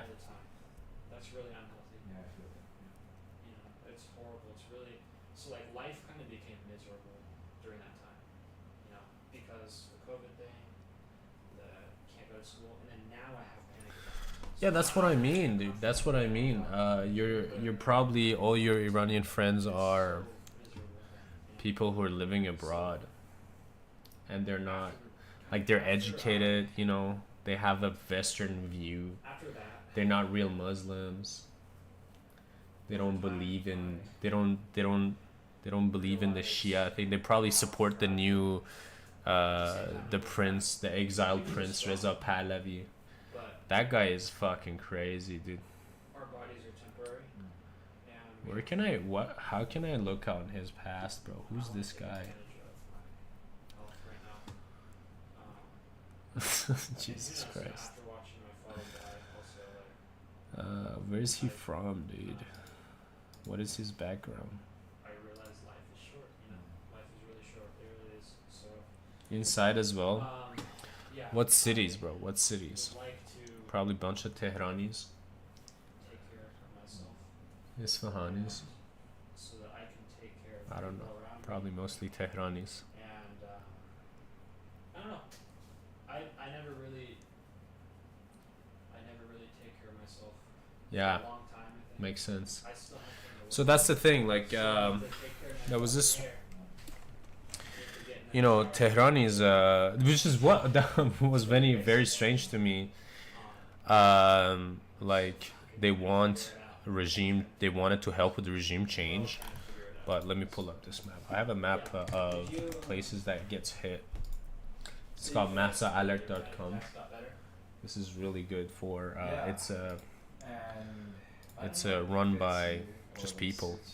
Iranians have access to this. So these are all the places that have been hit. And I mean, you know, this is fucking crazy. I mean, they're hitting all the other places, but Tehran has been hit the most. So what didn't make sense to me, listen, I also want regime change. Right. I'm not Islamophobic. I love my own culture. I myself am a Kashkai. So I'm a Turkish farce. Turkish farce. And so, anyways, Tehran is where most of the people, like in Tehran, I would say like 99% are against the regime. Not 99%. Let's say a healthy 80%. Alright, and the 20%, like you can see, alright?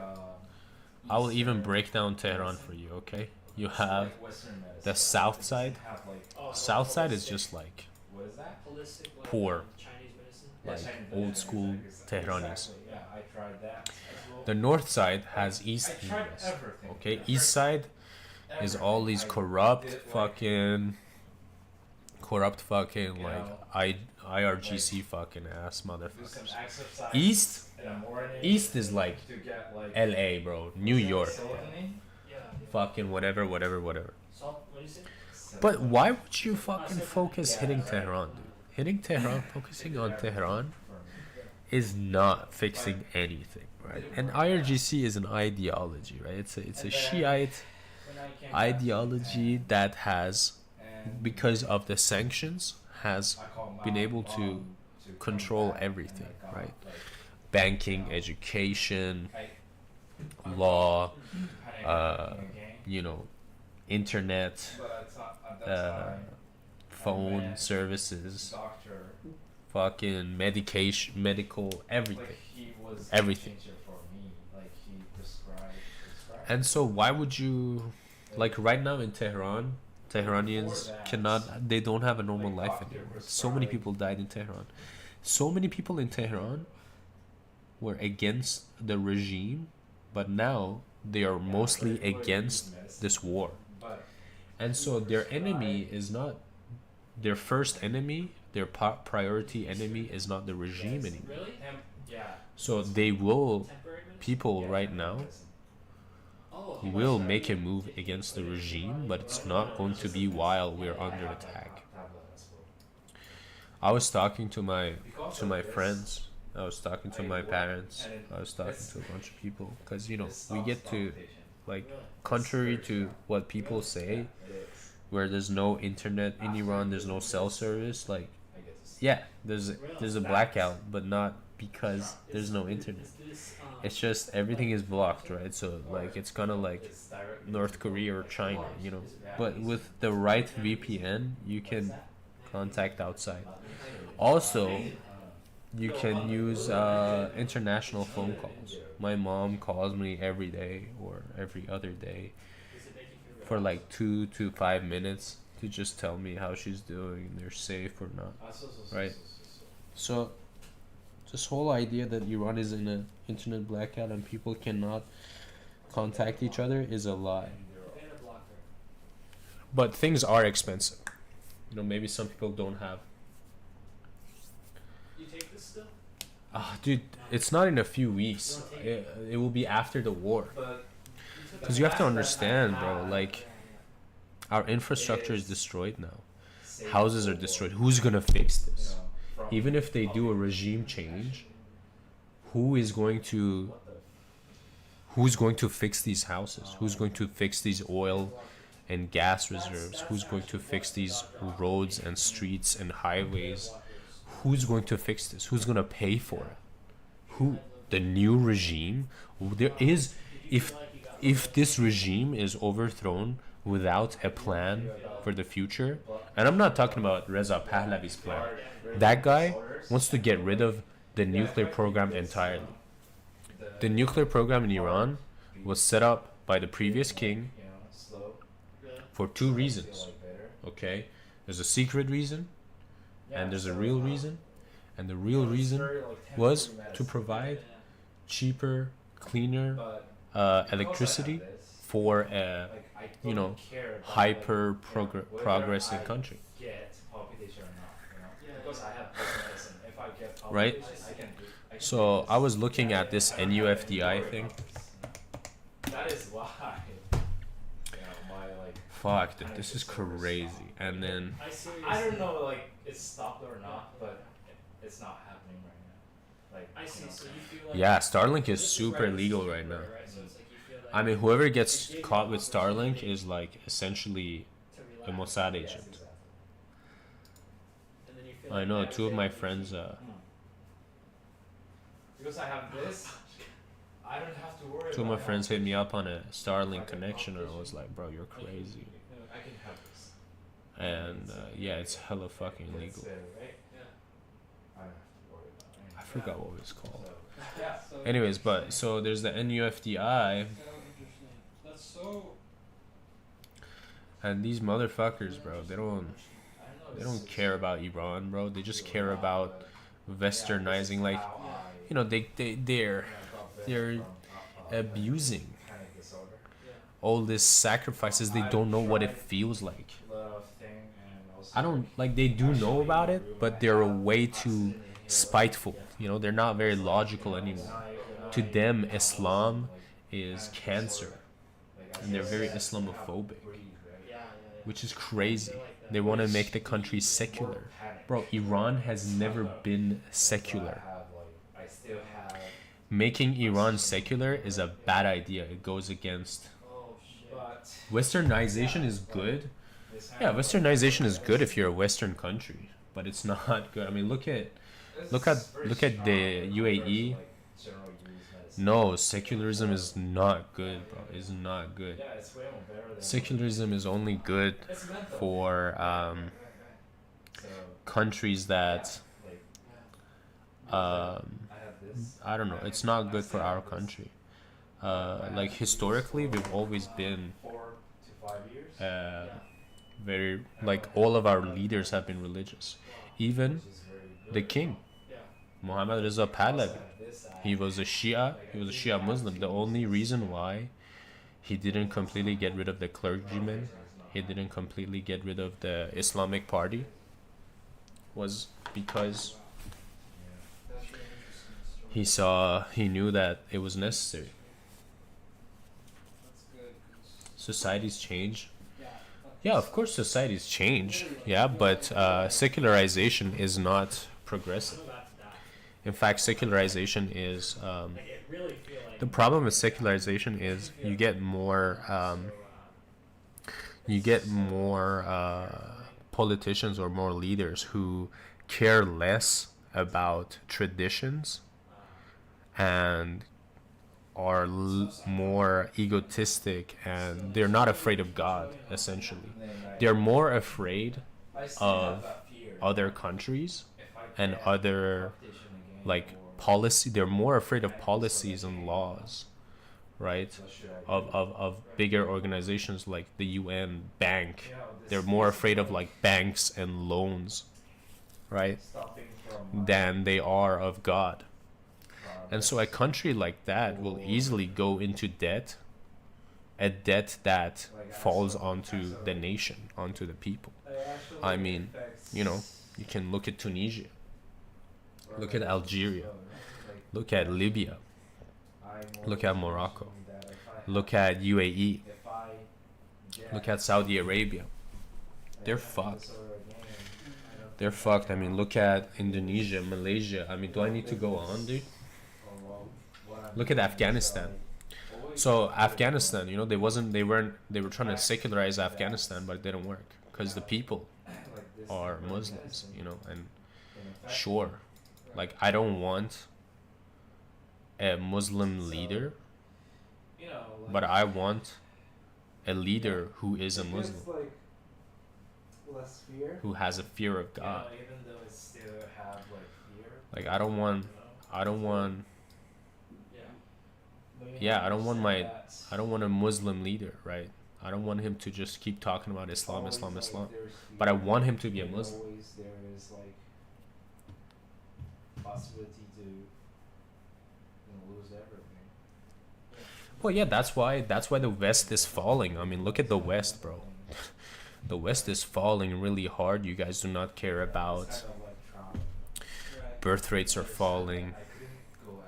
There's a lot of humanitarian issues. You guys cannot. You guys are having a lot of moral issues. It's hard. It's not falling. Well, if you can see how the West is falling, then honestly, you're running on a hubris. The West is. You guys don't have moral issues? Yes, bro. There's a lot of moral issues in the West.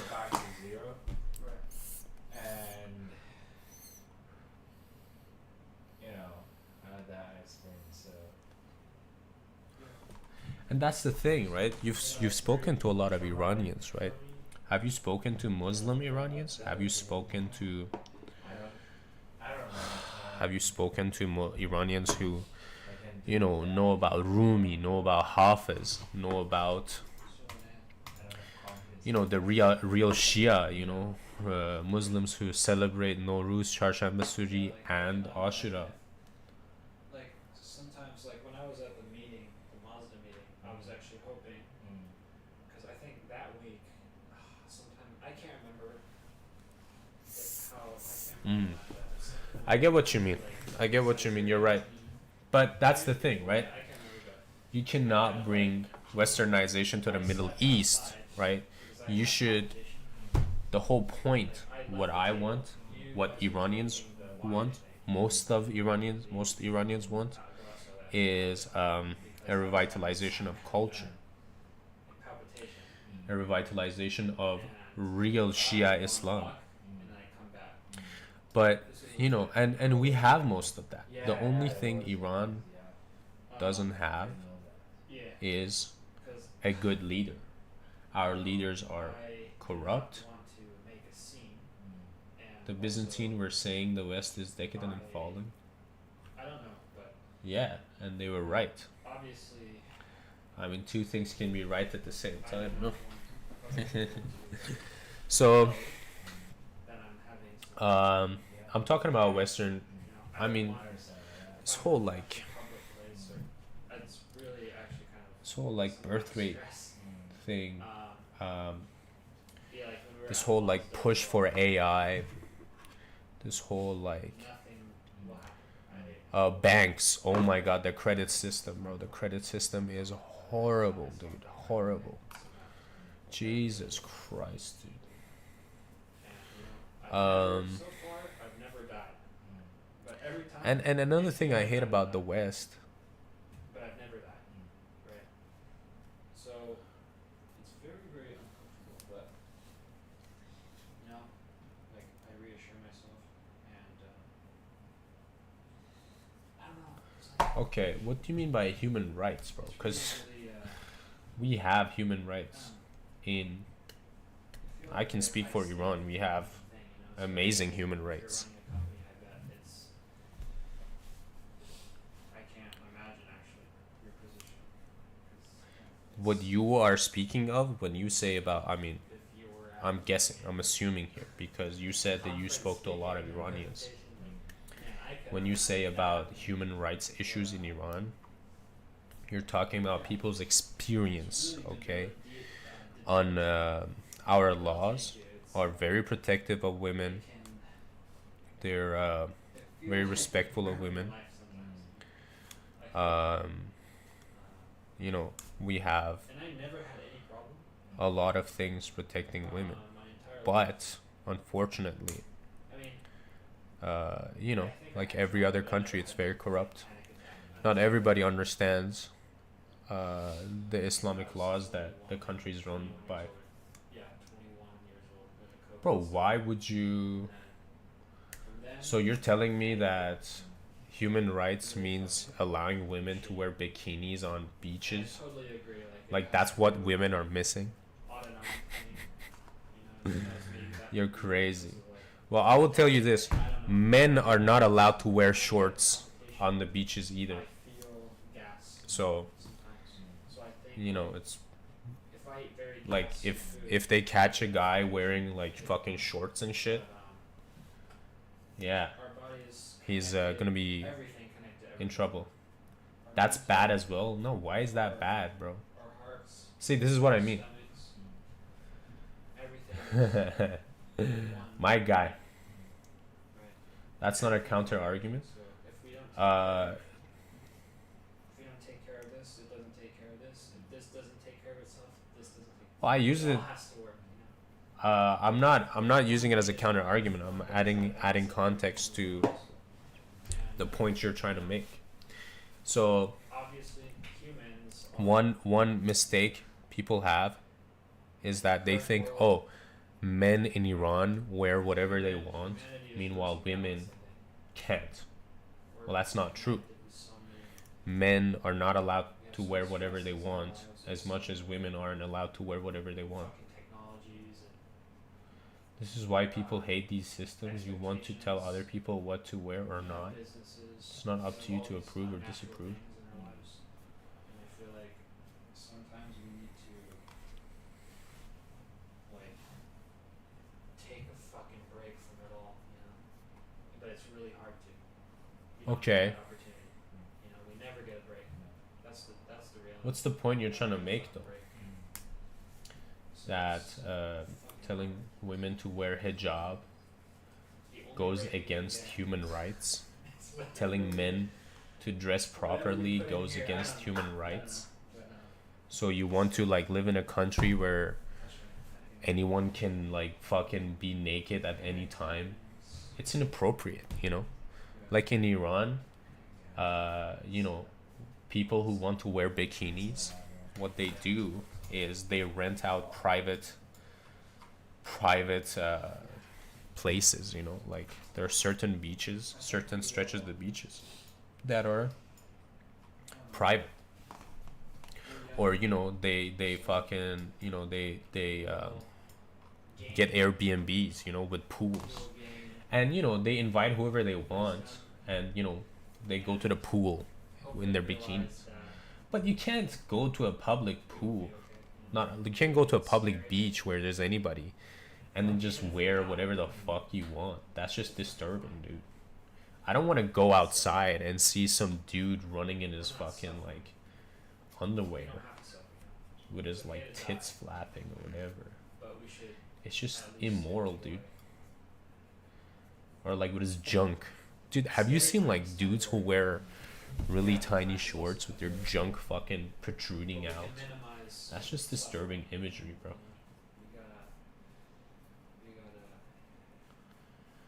You can have nude beaches, religious beaches, etc. No need to strictly ban one. Acknowledge. Open market will provide. There shouldn't be restrictions. Yeah, there isn't restrictions. That's what I'm saying.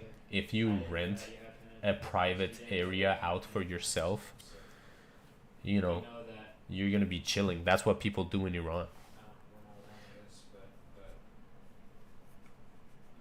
Yeah, that's what I mean. Like, one thing people mistake about Islam, especially Shia Muslims, is that it's about being decent.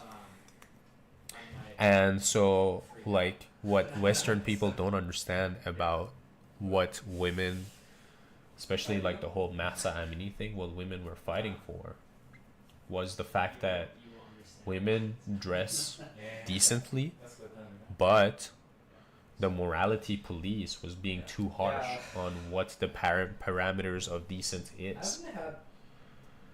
And so they fought for that, and they achieved it. Sure, we lost a few people. We lost a lot of people.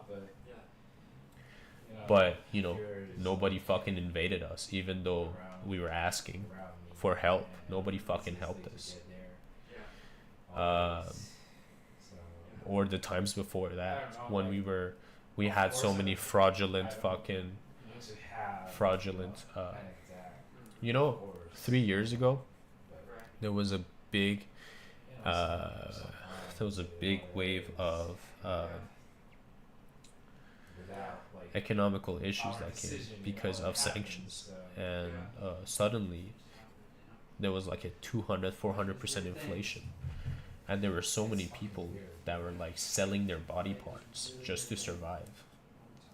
And so nobody fucking invaded or tried to help us do a regime change then. In fact, they were just putting on more sanctions, causing more people to become poor. So it pisses me off that now, like, people are talking about secularization, westernization, and wearing bikinis on a beach, or, oh, dead people. No. Just, people have always been dying, and honestly, like, we had made a lot of progress. Women weren't wearing hijab anymore. They weren't being indecent, but they were not wearing hijab anymore, and nobody would say anything. Okay, not nobody, but at least it wasn't like Mahsa Amini bad. Because I feel like so nauseous. Actually, But I cannot get out. Can't fucking vomit. I cannot. Yeah. No, not. we're getting help right now. Outside help looks like this. The French and Dutch were bombed to crap as well when they were liberated from Nazis by allies. Yeah, and the French and Dutch, their whole country is falling apart now. Horrible economy. Their farming industry is going to shit. Everybody, most of the jobs are in service industries. Immigration issues, economical issues, housing issues, birth rate issues. Is that, you know, people are still paying off World War II debts. Are you crazy? Why am I not vomiting? My body, I feel No, it's relevant to the point. It is. So outside help, by bombing our oil and gas infrastructure, we're not going to.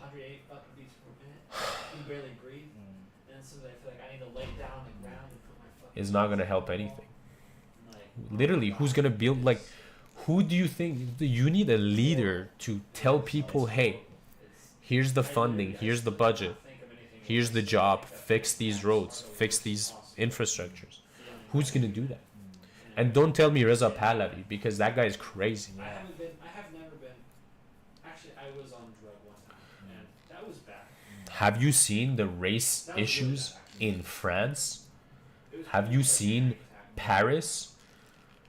Have you seen, like, all these Africans who swim across the sea? Have you seen Italy? Oh my god, bro. Like, what are you talking about? All these terrorists, all these quote-unquote Muslims that come to Germany from Turkey, from whatever, but they're not really Muslims, they're just extremists who escape their own countries for freedom, and then they try to make other free countries Muslim countries. Like, what the fuck, dude? was about to, What the fuck? meet with my friend. And then what's gonna happen? That's gonna create. It wasn't like Shimokitazawa, which is like It's not minor ethnic conflict, bro. It's the methods they use to separate, to create divide in the country, so that they can push everybody towards the systems they want. Education in the Western countries is horrible, dude. Like, fucking education in Europe is getting worse and worse every day. I mean, your politicians, I was watching, like, politicians are less and less educated people. Less and less educated people become politicians, and more corrupt people become politicians. I mean, fuck, dude. Did you hear about the Epstein files, bro? Fuck me. And I'm not saying Iran doesn't have the Epstein files or whatever, but at least Iran is not so much in debt that or you know, their leaders, however corrupt they are, they can't just be like, you know, forced to attack another country on like an illegal state's behalf. Like the UN, have you seen the UN? Education is amazing in Europe, even in my country. I'm sorry to say that, bro, it's not. Education in Europe is just very Eurocentric. That's why you think westernization is good, but that's just because you have no idea about like, check who owns the capital, rest are just slaves living low prosperity life. On God, that's what I mean. This, you know, the change, the dynamic of like, so yeah, education in Europe is horrible, dude. Horrible. You guys are, education in Europe is way too focused on sciences. Yeah, great, you guys are doing great, but societal and political, horrible. You guys have no morality in your education. And isn't it, If something like touch this nerve, it can change your heart rate. Yeah, this is called vagus nerve. yeah, like I'm talking about, Realize, like, when I get stomach problem, when I say Eurocentric, right? Like, dude, I took a world literature class, and out of the 9 classes that we had, 8 of them were European. European authors, dude.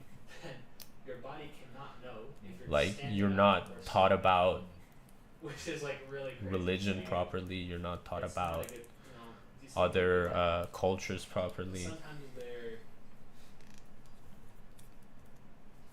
they're out of sync or something. Education is about learning facts and skills, not to be brainwashed.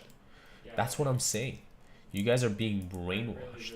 You guys are being brainwashed into thinking that secularization is good, thinking that just because you can go to the beach and see some titties, like, you're free. You guys are being taught history through facts that are manipulated to serve whatever the country that you're in needs, right? Your history is fucked, your media is censored. And I'm not saying Iran's media is not censored or the education is not fucked, but I'm saying that, like, Iran is already westernized. That's what I'm saying. Iran right now is hella westernized. The only thing that is not westernized is our culture, and soon that will happen as well. And at least Iran is not in debt. We're not in debt to anybody. We're not in debt to some, like, World Bank. What the fuck is a World Bank, bro? yeah. What country are you in, bro? Let me take a guess. Are you in Switzerland? Yeah, I mean, like, yeah, I'm surprised it's 34. We should sleep, but we should sleep. We should sleep? Yeah, it's 4 a.m. It's 4 a.m? Holy shit. Eastern Europe, dude? Holy shit. Switzerland is in debt approximately 143.1 billion, Why are they in so much debt? Who are they in debt to?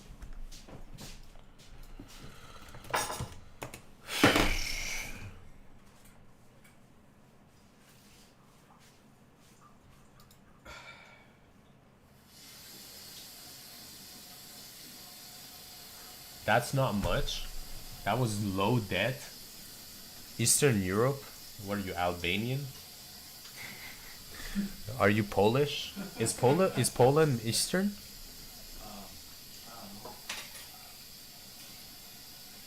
Debt is a tool used for growth? This is what I mean by you're fucking brainwashed.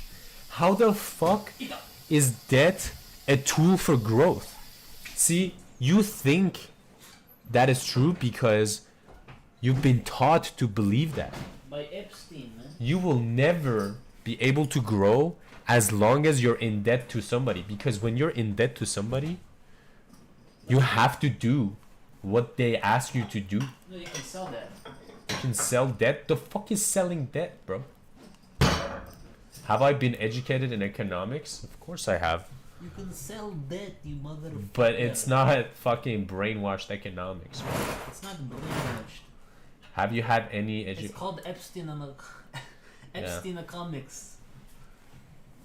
Wait, is this the guy that's talking about that? Oh. Yeah, this is it. No, hold on. Actually, I want a proper explanation for why is what debt he's a trying to use? justify. Yeah, because I actually don't know much about it. And Okay. I've had this explained to me before, but I just haven't been able to grasp it. I'm missing a dimension. My economics knowledge is very bad. This is macroeconomics 101. Yeah. Well, I don't think this chatter is going to break it down for us. Or else I would... Bro, if it's macroeconomics 101, I'm sure you can break that. Well, go ahead, ask. Yeah, I'm gonna ask... Dude, it's no, but it is a very simple thing. I know it is because even Pierre fucking taught me about it. I just can't remember. What is that about? Huh? What is that about? That like debt can be a tool for growth, right? That can be a Debt. tool of For growth. Yeah. Because I'm pretty sure you can sell debt. I'm pretty sure that's the reason. But what the fuck is selling debt, bro? Like deferring it to someone else. Who would want to buy debt? Someone who has. Oh, sorry. What is the Bills question? are I'm asking the debt. AI. Someone who has less debt. Someone. Bills are debt. Someone who has more debt would like to. Bills are debt? Yeah. No. Bills you pay for. No, bills are debt. From country. Bills are debt from country? You have Irannian or Syrian bills, right? Yeah. That's a debt. We lend money for country. Technically not, right? What money is It supposed to be. It is. It's literally macroeconomics 101 though. Yeah, it literally is, bro. Don't you see? Capital investment plus productivity capacity. Debt financing of public investment, roads, ports, and expands the economy's productive frontier. Unlike consumption, investment debt can pay for itself. Can you hear that? Debt pays for itself? Wow, dude. If the return on investment exceeds the cost of borrowing, then the so-called golden rule of public finance. Wow, dude. Wow, dude. This isn't very descriptive though. Like this doesn't give us the exact reason. Like, I get it, right? But on a national scale, like, you don't know what will happen. You're gonna get fucked.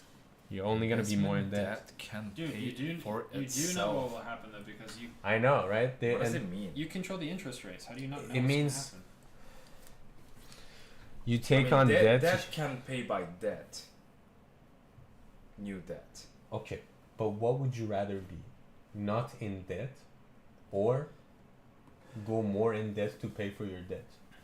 It doesn't change anything. That's insane. Okay, you know why it changes everything? There's something you're owing somebody something, okay? Yeah, you're that owing- you cannot pay back. No, like- but it's Like, okay. it's getting weaker over time. All right. Listen here, right? It's getting weaker over time. I pay for your meal for $5, Yeah. right? What kind of dollars? $2025 or $2020? Let's say 5 shillings, whatever. 5 what? But what? 5 shillings? value something. From when? What you guys are talking about, microeconomic or macroeconomic? Macroeconomics. Like a $20 is If it's different than a macroeconomic, it doesn't $2025. happen within like personal level. That's what I'm saying. Okay? So, like, that's what we've been taught. You have more money and bigger economy than you would have had without taking on that debt. You invested in factories, agriculture, external economic That allows society to redistribute costs. Yeah, so like that's another reason. That's another reason behind Borrowing it. today to fund infrastructure that lasts 50 years mean future. But there's like isn't there like a more isn't there like a simpler reason? Okay, here's the deal, alright? Let me just put it this way. Look at the Ottomans, bro. Why did the Ottomans fall, bro? Did they not know macroeconomics well enough? Why isn't The Ottomans fell? yeah. Did Why they have is centralized baking? why is America having to continue going to so many different wars to pay off their debts? You know, if America didn't owe anyone anything. You literally know. I told you last time. What did he tell you, Rudy? He didn't tell me anything. He just told me I know I'm only like 15% correct about everything I said.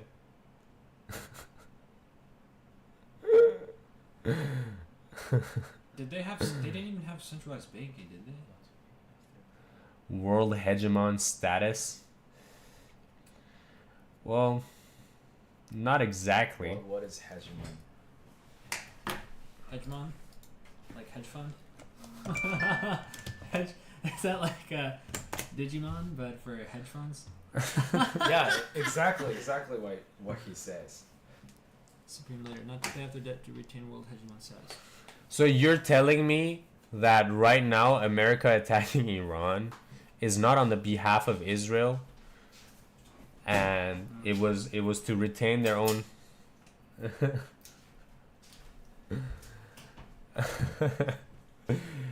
and so you're telling me the closing of Strait of Hormuz, the destruction of foundations of GCC, the pulling out of investments out of all these countries plus America is all to help that. Literally, America is losing control over the earth. Much added value created by using your capitals.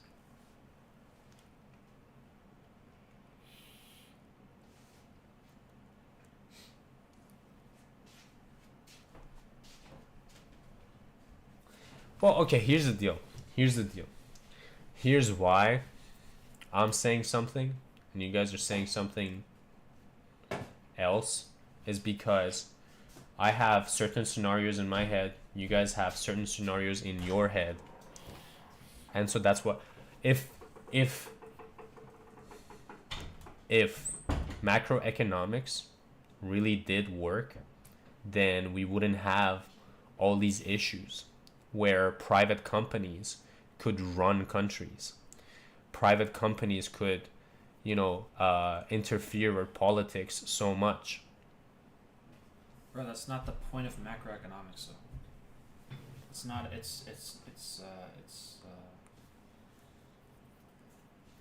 That's like saying if that, Israel didn't push America into Iran, into the war with Iran, then how would the war have started? Listen, better have a war later than now. Or at all. For 47 years, we didn't go to war. And then now we go to war,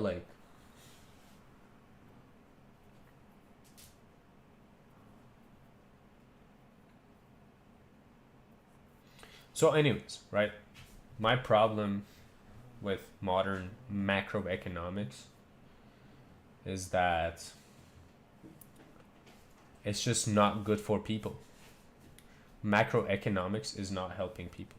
What does that mean? Can you explain what that means? Okay. What is macroeconomics? Because I'm not understanding that. Maybe. I thought that was a study. Yeah. It's a study. Then what do you mean? I mean, not it's helping people? It's a study. It's not a system. So, as a whole, right? Economy as a whole, focusing on aggregate indicators such as GDP, unemployment rates, inflation. What do you mean this does, what are you talking about? Like this doesn't So help people? everything, like you know, all these macroeconomic ways of trying to improve GDP or whatever, is not helping create more jobs, is not helping inflation, and so on and so forth. It's not creating anything. We are way past creation.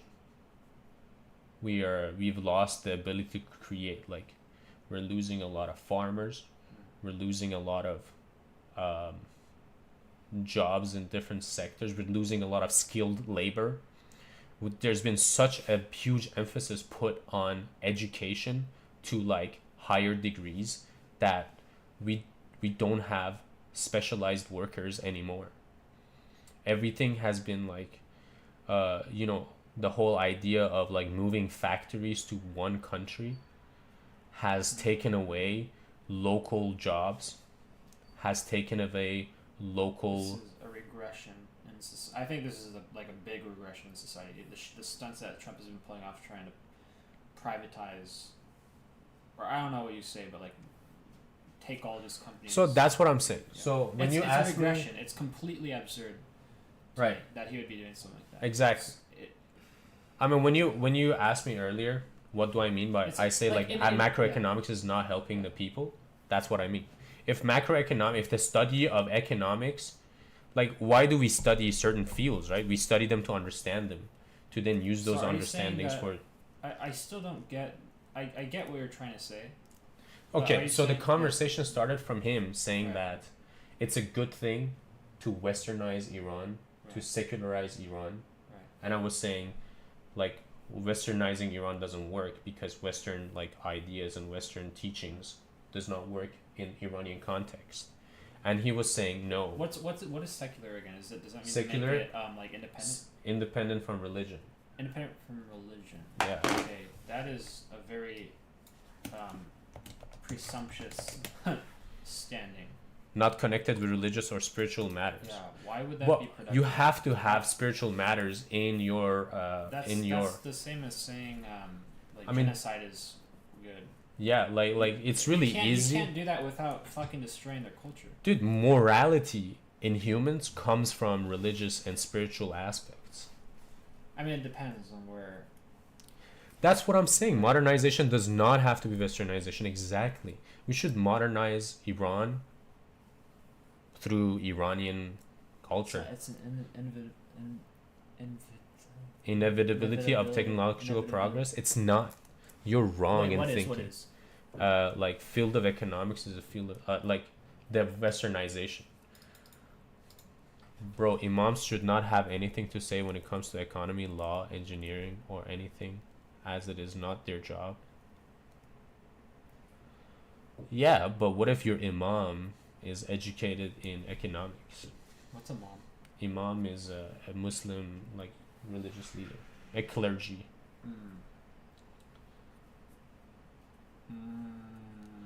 The loss of certain types of jobs is because of what is it called? What did you say earlier? Inevitability of technological progress. I thought this would be their job though, because like, aren't they the ones that are defining that boundary? Like, of what it, like, I don't know. Don't they define this, what is secular? Because it's their religion. So how would they not have anything to say? You know what I mean? Yeah. So that doesn't make much sense to me. Nuclear weapons are kind of against Quran, but they would save Iran. No, they would not save Iran. Does the Quran contradict logic? Contradict logic? Contradicts with logic. What do you mean by contradicts logic? Because the simple answer is yes. Dude, if Iran's problem would have been solved by a nuclear bomb, they would have made a nuclear bomb a long time ago. Weapons are kind of against Quran, but they would save Iran.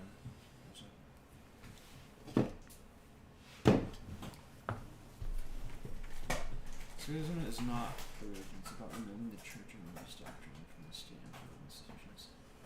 Okay. You shouldn't so it should remove be in, like, religious legislation. doctrine from the state and public institutions. That's what I'm saying. Okay, actually, so. And what's your reason for that?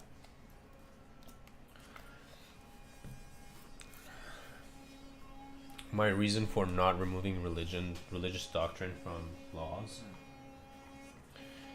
was because It's because like the consequences to be faced by religion should be enforced. Is what you're saying? Like legally enforced. I actually think there are some really good. There are consequences, like sins. Yeah. That I actually think should be legally enforced, like adultery being one of them, and especially if it affects children. Right. But certainly that should be, but there is no consequence. At least in a lot of places, there aren't consequences. So yeah, like if I don't know if the religion is aligned with like the ideal, then yeah, like it should be legislation. I mean, that's what. If you're doing things that are like anti-productive, like you should be punished. I think. Like but it depends on like to the extent. Okay, like for example, in Yeah. Iran, it's illegal. Like the whole credit system, of like borrowing money, Yeah. and then owing people more money on top of it. Totally bad. Right. Totally horrible. Totally because it I don't know. It benefits only one person. Right. And it's not either one of you. It's usually the government. So.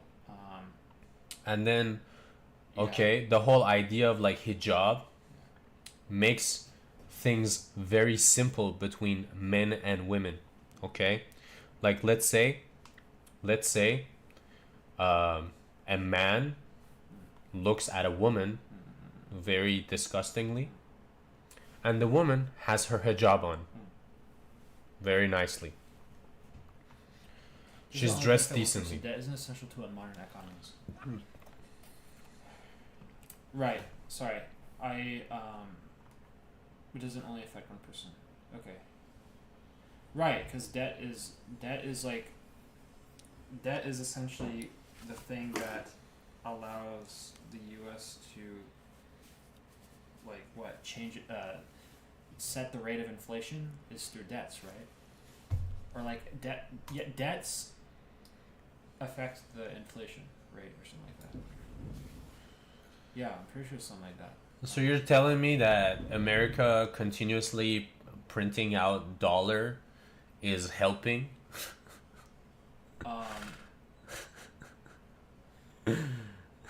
Yes, because you can devalue everyone's money.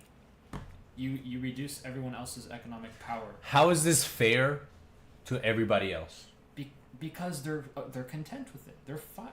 They're fine with it. I'm not. Are you fine with it? I've lived my entire life being fine with it, because it. Like the thing is. As a non-American. Yeah. Dude, it affects not just Americans. It certainly affects everyone. That's what I'm saying. So why should another country that I do not have a vote in, I do not have a right in, I can't even enter America. But if America goes through a financial crisis... A conservative? Am I conservative? I don't even know my political background. I don't even know my political opinions, to be honest. I've never really explored it. I'm not... This dude... I'm a... See? He's just chilling out here, bro. He's just chill dude. I'm not even religious. I'm not political. I'm just a programmer. But I'm just this from like a logical perspective. So, I'm really curious about all this stuff. Hold up. Let me. I forgot to introduce you. I always introduce you. This is a new chatter. That's why. Oh, hello, beardless one. Oh, beardless ones? New chatter? Yeah, he's the beardless one. Yeah. Because there will be multiple cases that religion or any other dogmatic belief blocks advancements, states should only care about advancements and leave the rest for the people.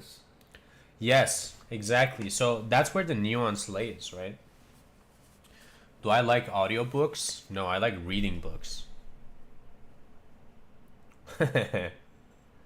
So, anyways, this is Jeff. He's my technician. He's the guy behind everything running smoothly. It's running as smooth as it could be. Yeah. So he's A few American. holes here and there. But. He's American. I'm Iranian, and we met in Japan as students. I thought he was American. I came up to him and his Japanese friend. I was like, "Are you all American?" And they were like, "Yeah," or something like that. Yeah. And now we work together. So. Please listen to these basic articles. But what is my question, dude? My question is, if macroeconomics, if the study of macroeconomics was actually like, actually doing good for us, then we wouldn't be in all these issues. Right. I'm coming. I don't agree with that. I don't Okay, agree good with night. that. Thanks. All You right. guys as well. 5 more minutes. I don't agree with that, and I don't even know macroeconomics. But that's like Here's saying the thing. that there is that's like saying there is use. That's like saying it's not worth learning. Yeah. You're saying it's not worth learning. I'm not saying In it's fact, not worth that's like learning. saying it's anti-productive to learn it. How is it like? There's Yeah. nothing anti-productive to learn. If I'm going to start thinking, so I'm coming from a standpoint right now that everything in the world is not the way it should be. Okay. And everybody has, so everybody's just taking sides. Macroeconomics was probably made because of how the world works. Bro, hit me, bro. I don't take things personally. Can I come back with a question? My name is Rudy. No one can be rude in this place. Absolutely. Everything is taken with a grain of salt. Everything is taken with it. That's a good way to put it. Yeah. Ah, shit, sorry. And if it is rude, I don't give a fuck. And neither does he. My guy, Jeff the technician Because out I'm here. rude as well. I'm always rude. No, he tries to be nice though. Jeff tries to be nice. Try to be. But also, I would say he succeeds at it. I think I'm just a bad influence because sometimes he unknowingly says or does rude things just because I'm around, and he forgets that he wants to be better. Yeah. That's the definition of being a bad influence, literally. Man, I'm really curious about macroeconomics stuff, honestly. I'm gonna I think- watch. Yeah. I'm gonna pull up some. Was it? He said Thomas Sowell. I'm gonna pull this up I'll read books. on YouTube. Shit's really cool. I'm more interested about how to make money. Well, you gotta know I want to know macroeconomics. the how to make money audiobook. Oh, it's a black guy. Nice. Nice. Looks like a fancy lad. Absolutely. You're formally honored which come from a place of being uninformed about economics. If only you've understood the basics, all of these issues you bring up would be a lot clearer to you, and you wouldn't raise them. That's why I'm recommending Basic Economics from Thomas Sowell. Well, thank you for your recommendation, my guy. I will definitely check out this guy. He looks like Bill Nye, the science guy. But oh wait, no, who was the other guy? Yeah. Is it- Fucking what's his name? Black guy, right? Yeah, the black guy. Um, Why can't I remember his I name? know what you're talking about. I know what you're talking about. What's that fucker's name? Don't be rude. Don't be rude. Yeah. It's not Bill Nye. Bro, why can't I remember his name? Fuck. Samuel L. Jackson. No. Can I just say black guy, Yeah, black smart guy. black science guy? Black science guy. Yay. Oh, Neil deGrasse Tyson, right? Neil deGrasse He looks like Neil deGrasse Yeah, Tyson of Mike Tyson. economics. Programming Favorite language. Programming language? Shit. Favorite programming language? I don't know. They all kind of suck, to be honest. Yeah, my guy likes to customize his own language. He does that. One time, I asked him to make an app. Oh shit, fuck. One time I asked him to make an app, and he literally coded the front and back end all in JavaScript. And I asked him, bro, why? He said, well, it's faster, it's easier. It was not easier actually. That was. And it just makes better sense because, this language, that made language. More sense, but it wasn't faster. It was crazy. It actually makes less sense. I don't know. They're all the languages are bad except for like the ones that are more or less algebraic. That's how that's what I think about people too. Lua is I really like Lua, but I feel comfortable writing JavaScript code. I don't know. They're like I said, they're all shit. All right. Nice. Let me just say this. You done with the answer? So earlier you said, I'm formulating opinions which come from a place of being misinformed. Yes and no. I feel like the difference between you and me is that I might not be as informed as you are on the economic side, but I am very well informed on the human experience side and cultural side, societal side, religious side, and spiritual side of it. JavaScript is great because it's the only language that's truly cross-platform, and I can give anyone an HTML file and it will just work everywhere. That's what I love about it. I can make entire games in just a single HTML file. Anyways, yeah. Your turn. No. That was it. Okay. But other than that, JavaScript's a horrible language. It's a horrible language. Yeah. I actually don't know what the EQ stuff is. Curly no rules. I use Biome. I use Biome, not ESLint. Yeah. I used to use ESLint, but I wasn't familiar with those rules. Yeah. We're working on that that should be legal because there should not be a triple equals. That's my opinion. There should not be a triple equals. No var as well. No var, yeah. I like my stuff very strict. Yeah. I have Biome with literally every fucking possible flag enabled. I think it actually still allows for var, maybe not. No, there's just lets and consts. Even let is a very Haskell. Yeah, good. We got a functional programmer. This guy must be a mathematician. Hell yeah. Yeah. You love mathematicians. Yeah. Haskell is fantastic, actually. Nice. Yeah, Haskell, I thought it was actually very principled, unlike other languages. I don't know. It seems like it's harder to write. I mean, that's just the side effect of writing functional code. It's a lot harder to have bugs in a functional language, right? Keep your voice lower. Yeah, Haskell is cool. Haskell is really cool. It's lacking libraries, I think. But other than that, it's really great. Rust, yeah. Rust is cool, but it's so heavy.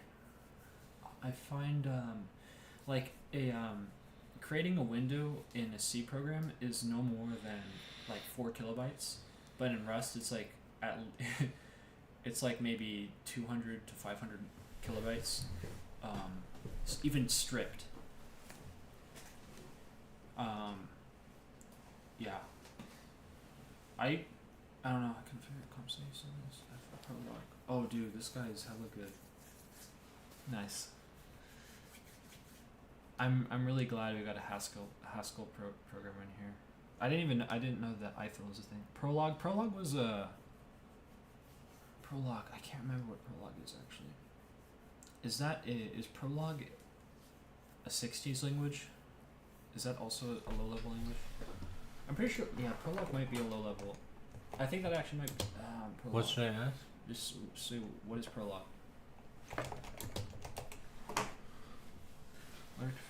No. Prolog. UG? OG. It's a declarative logic program used for artificial intelligence. Is this a proof language? Oh, right. I was actually, there's another version of Prolog. I was actually using the other one, Epilogue, I think it was, or Datalog. Datalog. I was using Datalogs for like writing proofs, I think.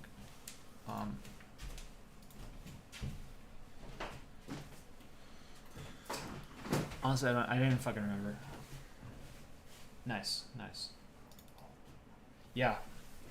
I realized that like LLMs are really, I think everyone knows this by now. LLMs are horrible.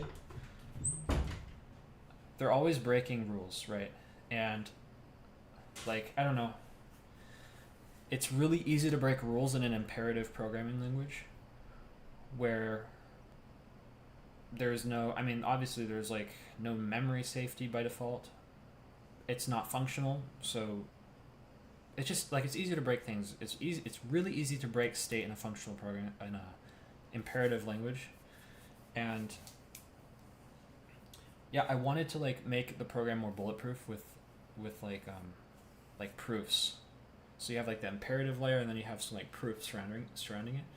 But I want to do something more fun, more principled than that, where like the idea is you have a set of constraints where you say like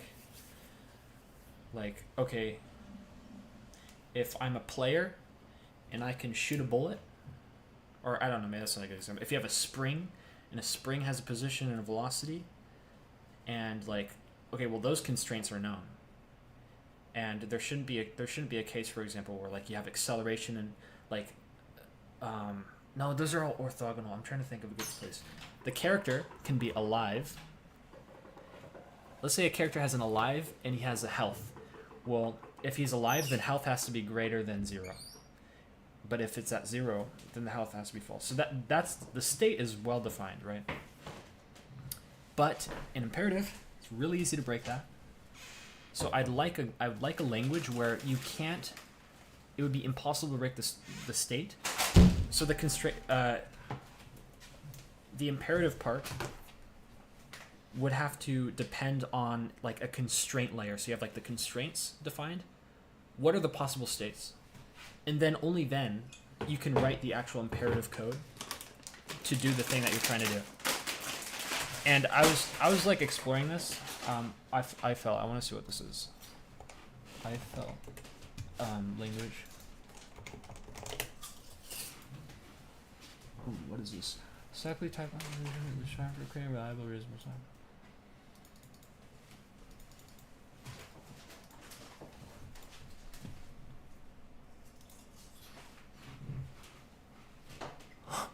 Whoa.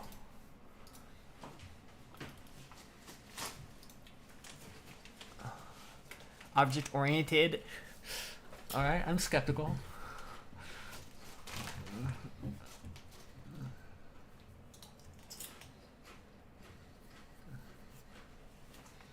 Include multiple hands. Okay. Static type and void safety. What is this? Static position close no reference to attached type mechanism. Okay. Credit the closures and land defenses. Agents or objects like rapid computations. That sounds interesting. Ooh. Okay. Okay, I don't like that one. I'm not a fan of that one.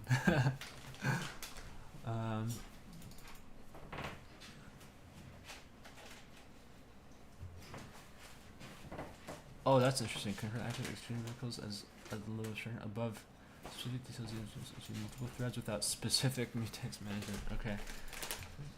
Declarative statements or procedural code attempts to eliminate the need for bookkeeping instructions. Wow, this is cool.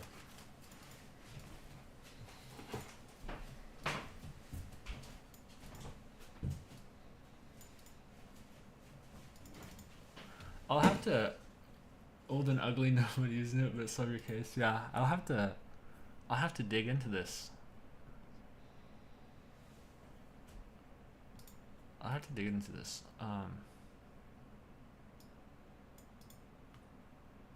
A full life cycle framework for software. I gotta see that. Life cycle for software development as a consequence of effort employs method of parameters additionally understand this method. I have a background in video games, so I really care about these things, probably more than most people, because I think the software industry is completely software culture has gone to shit in the last 20 years, and people just don't care about precision, and they don't care about principality. And I'm sorry, what is this? Ulterior beat. I'm sorry, I actually don't know what this is. Tool. Yeah, like there's way too much complexity. People are addicted to superficial shit that doesn't matter. There's a new JavaScript framework every fucking week. No one should give a shit, but everyone gives a shit. Apple fucking released the liquid glass before they fixed the tens of thousands of other bugs and completely horrible UX in their fucking operating systems, and it's a whole shit show, right? So people are not focused on the right things. We're not trying to simplify software. We're just trying to, for some reason, complicate things all the fucking time, right? And it's really just it's quite fatiguing. And even I use like Linux as a daily driver, and I'm like, yeah, it's better than Windows, but there's plenty of things that are not right on Linux. An LM vibe coding copy and paste it just made it order managers worse. Yeah. Yeah, I do think there's certainly something to be learned from LLMs. And I think we can, like, I do think there are leverage points. I'm actually quite a heavy user of LLMs. Ever since I felt that they were becoming useful. And yeah, they cannot solve. I see them as like an acceleration. I see them as like being able to accelerate the things that you're capable of doing, but I don't see them as a tool of like, oh, it can create this new thing. Like, I don't see it for that. I see it like I can accelerate the thing that I was already capable of doing. And it's also, I see it as like a consultant, right? Because there are things that I don't know, and there are things that the LM does know that I don't know, and a lot of mathematical things, right? But the problem is, like, if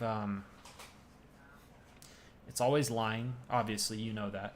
I use Void Linux, and it only takes one lie to break the entire reasoning structure. So I'm actually very careful of using it as a learning tool, because I know that if it put one lie in there, then every single thing that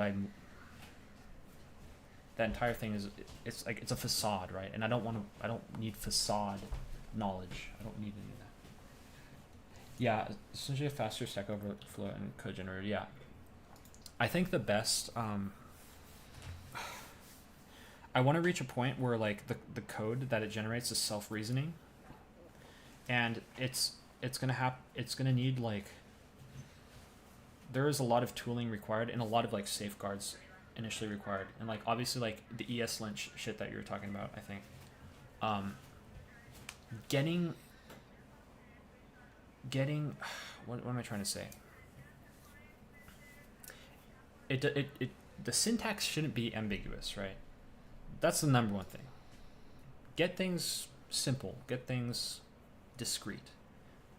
You don't need fucking 3 different ways to declare a variable You don't need 5 different ways to declare a variable.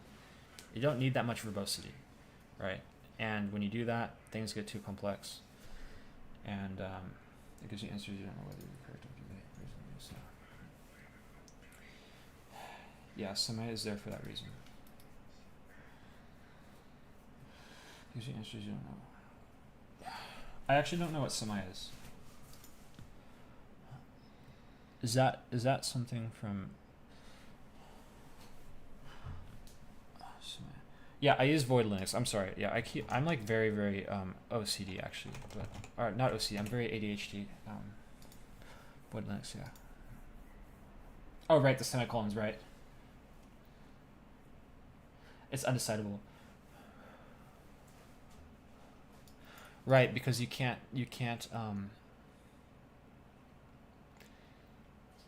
I'm trying to think of when.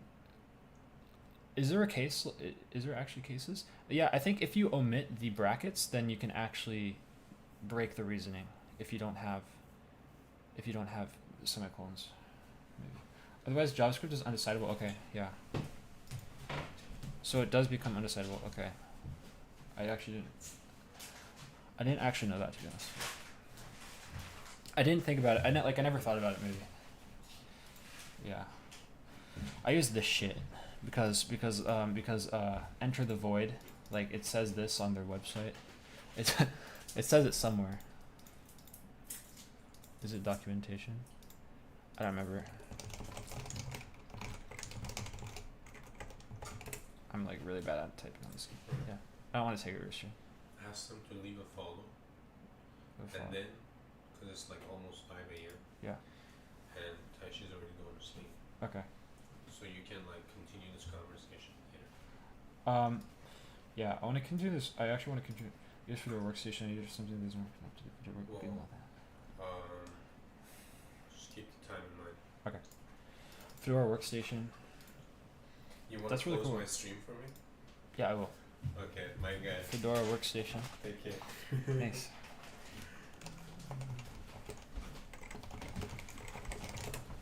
I'm gonna come say goodbye. Goodbye, fellas. Thank you for coming onto the stream. Leave a follow. You guys are enjoying. You know. So He's gonna you'll be say updated 4 a.m., on- 5 a.m. Yeah, it's literally 5 a.m. here. And actually, our roommate, he's Japanese. He's very kind. He said, "Oh, it's 4 a.m. We should all go to sleep. Good night." Let's see if I have. That's Japanese way of saying please go to sleep. It's really late. Yeah. But anyways, I'm going. And I'm gonna leave the rest to Jeff. So have fun. Yeah. So. Actually, I'm really curious. I really want to talk to. I really want to contact you on like Discord or something. Watch for your tone, yeah, the volume. I feel like I would actually have a lot to talk to you about, more in depth, in regards to software architecture things. Yeah, I would actually like to talk to you, I think. I don't know if you use Discord, but this is my like username, so I don't know if you want. Yeah, so I have a background in game development. So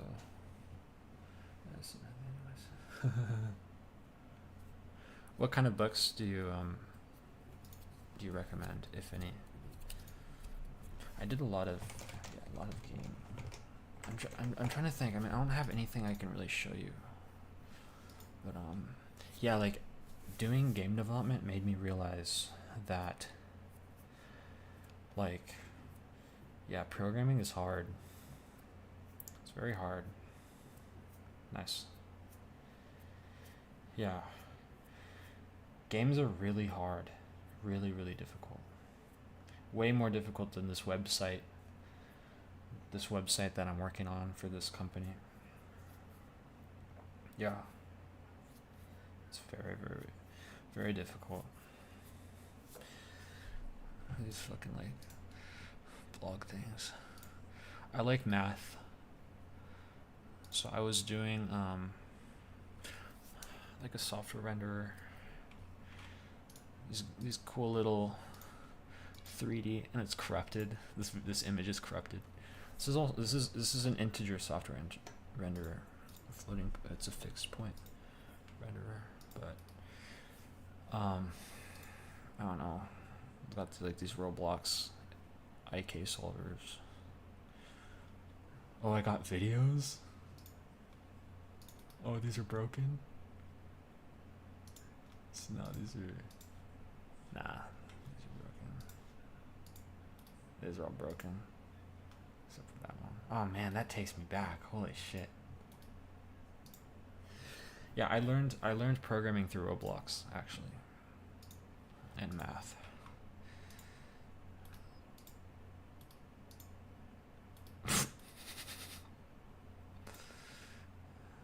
Yeah. How does this? I did this like I played a lot of Battlefield back in the day. I always loved the airplane sounds. So I